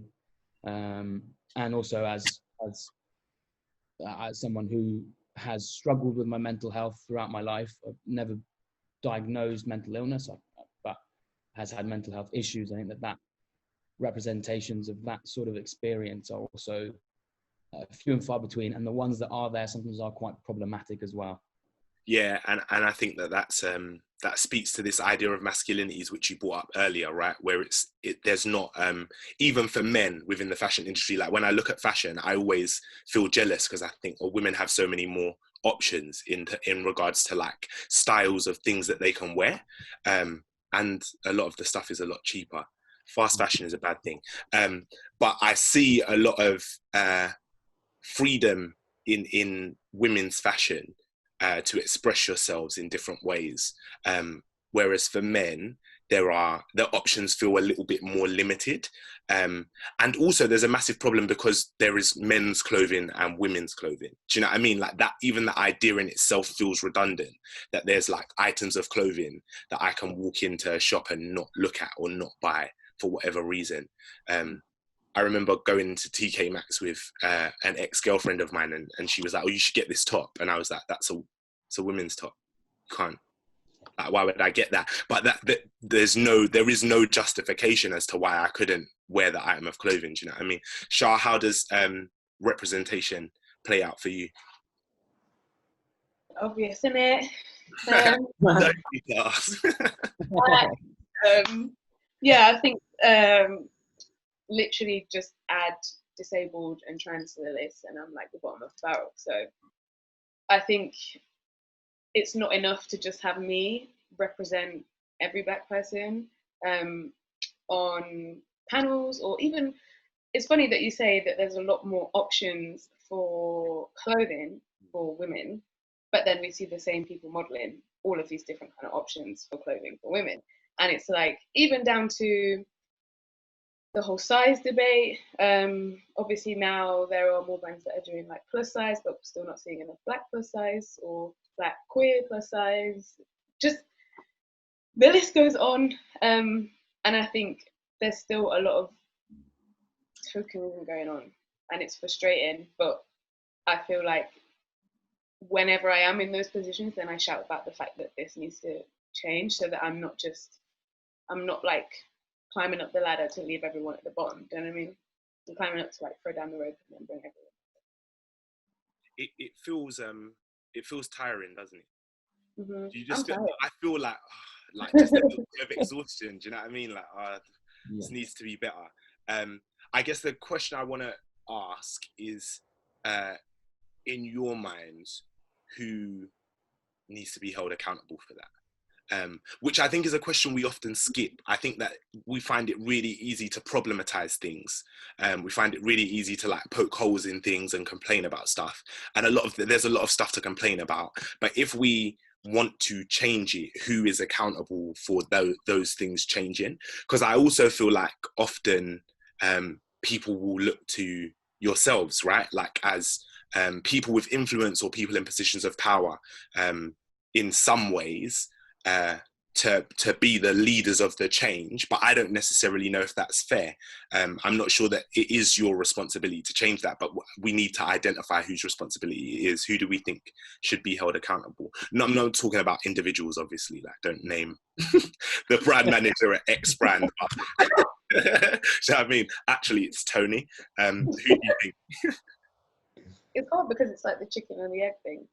Mm. So I think where I've had conversations online about stuff to do with the fact that I don't see someone who has a body like mine, and it's not even that marginalised if you want to go there. It's like, do we hold the modelling agencies accountable, or do we hold the brands accountable? Because the brands need the models and the models need to work. It's kind of like, which one? I don't know. I think it's something that it's hard to identify where the problem is, because everyone is like playing into it and we don't really know who has the power, because it's kind of on a balancing scale where it just works for them. So yeah, I think it's one that goes round and round and round. I'm not really sure.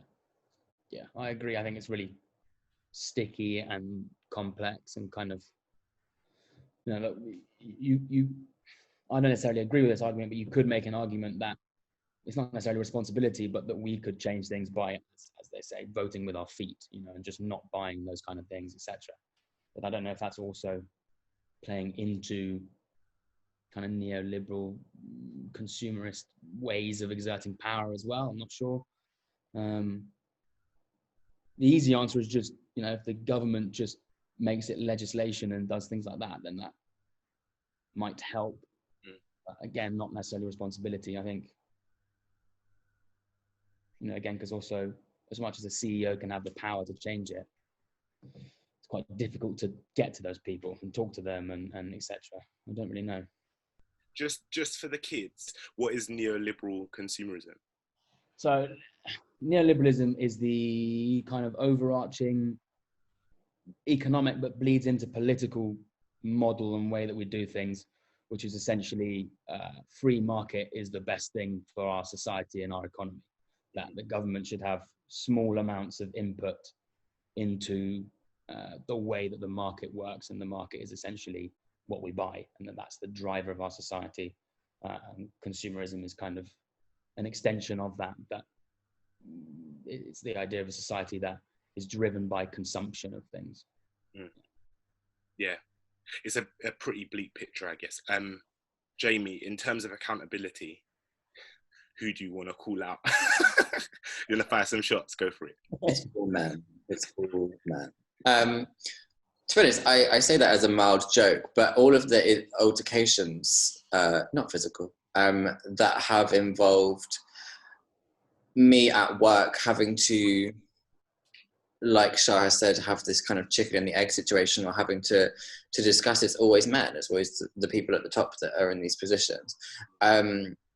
And I think often, you know, if we look at our society, I mean, even over, if you look at the UK and especially our worlds over lockdown, we have had so many resources and time to actually analyse our institutions in ways that we haven't looked at before due to ignorance or due to lack of education. And we're actually realising who is in control. And the majority of the time it is the white man that is in these situations.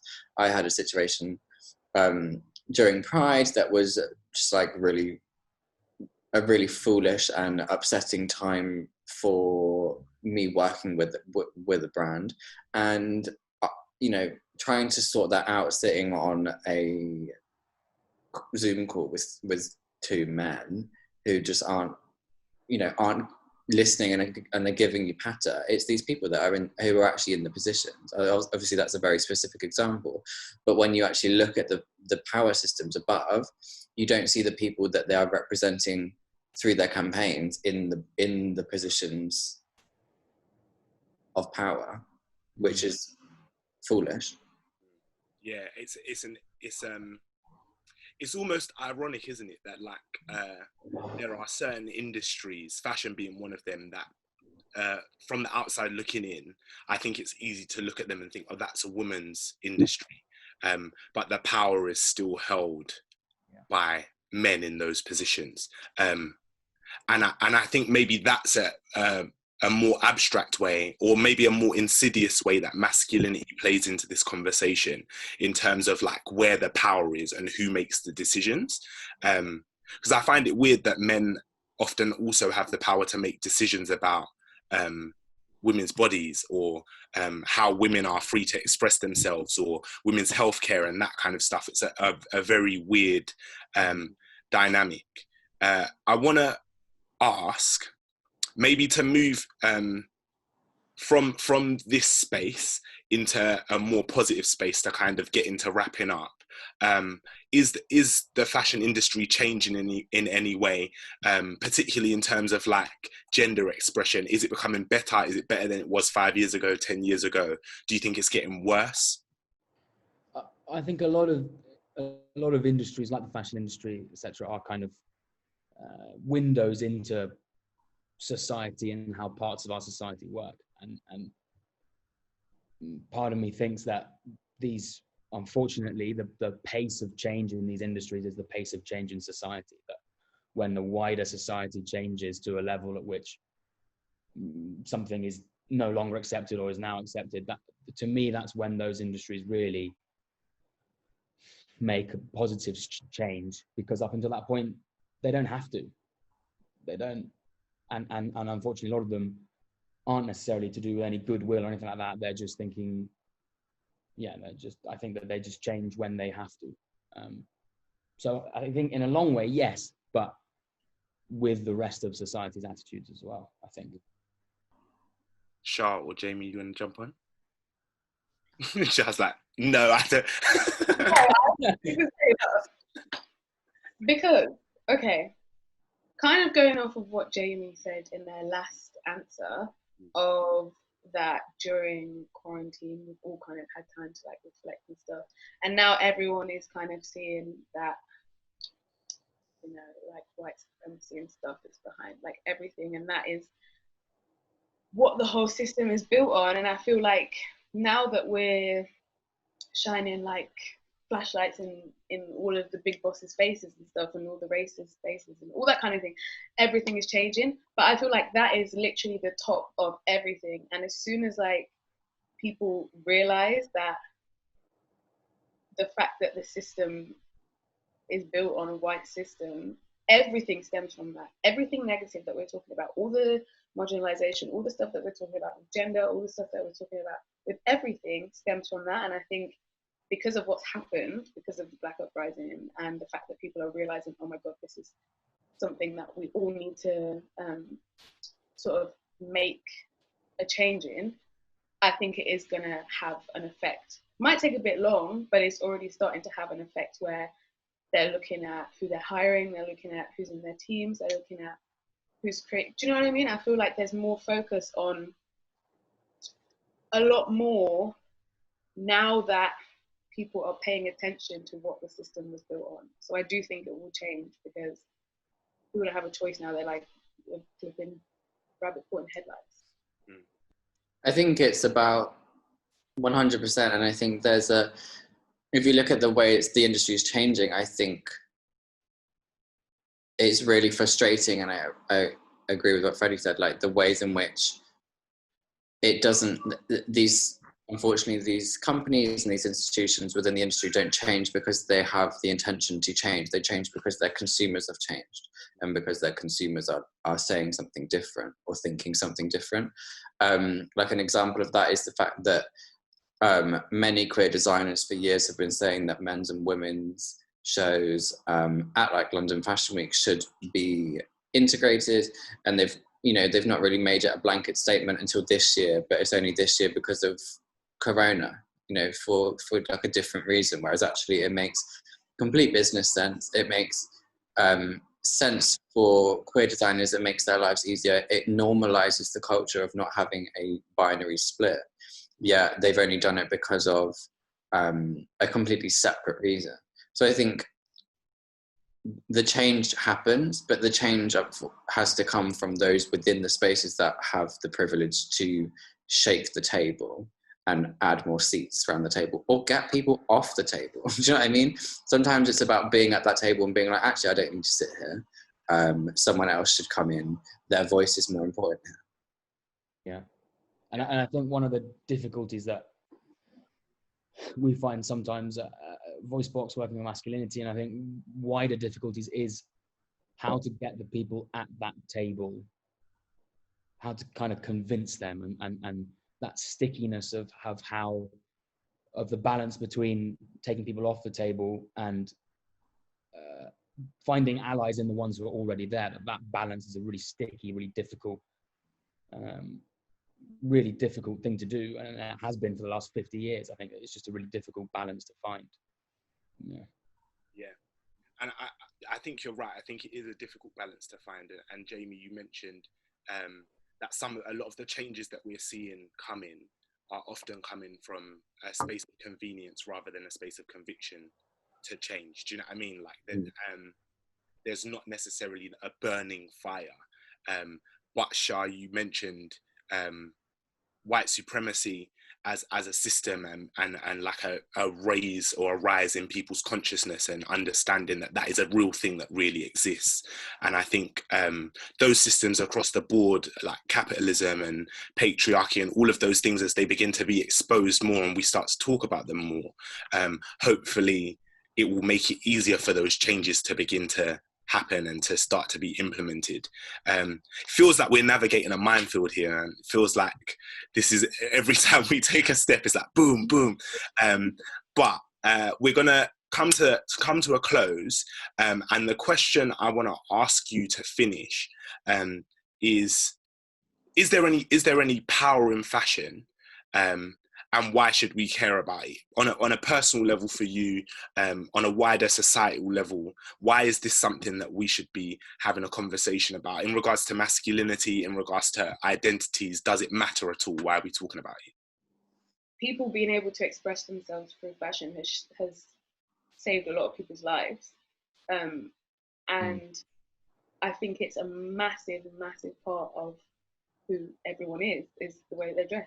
Like even we were saying that it can carry a message. I feel like it's so important, and it was a large part of me trying to find my identity when I was growing up. And I think everyone goes through it, and that's like of course it is. Like, it's so important. Everyone has to wear clothes, so and everyone cares to some extent about their appearance and what they look like. And I think then when you learn how to play around with it and turn it into something that is fun and expressive, then it's so important. So important. Yeah, I think I agree with that. I think there's also a way of sort of navigating it, and I don't know what this says, but shopping at charity shops changed my life in terms of the clothes I wear. And so kind of slightly navigating the, as you've said, Ben, the sort of capitalist level of it as well, navigating that sort of area of it as well, I think is important. But yeah, it definitely is. And as we've said, it was my first experience of self-expression was in the clothes I could wear. It's almost before I could do anything else, before I could choose what subject I did at school, before I could choose it was the clothes I wore. So that, navigating that sort of identity, self-identity, yeah, I agree.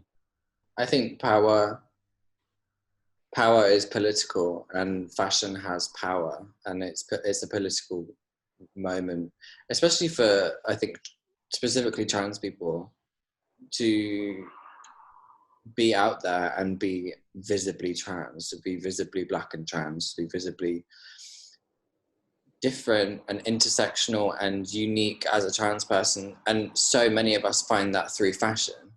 And so much of our, unfortunately, so much of our prejudice and violence comes towards us because of our fashion. And I think holding power in that within yourself and knowing that you're doing it for yourself is inherently self-love, and it's inherently self-appreciation, but it's also an incredibly political standpoint to be like, you cannot tell me what to do. I'm going to wear what I'm wearing and be happy about it and feel joy in it. Yeah. And I think that was a Jamie. You are so poetic. What the heck? Yeah. Do you do it on purpose, or is it just accidental? I mean, when you're here, Ben, I have to make an effort. Power is political, and fashion has power. Okay. Last question. Your top tip for 17-year-old young person watching this stream, who is starting to experiment with fashion. I know, Jamie, you said earlier experiment wasn't the right word, but because you used it, I can't think of anything else. But 17-year-old young person who's starting to experiment or explore their identity using fashion, what would be your top tip?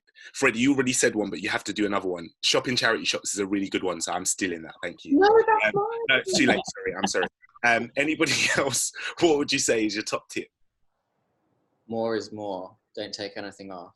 If you want to put it on. I think if you're,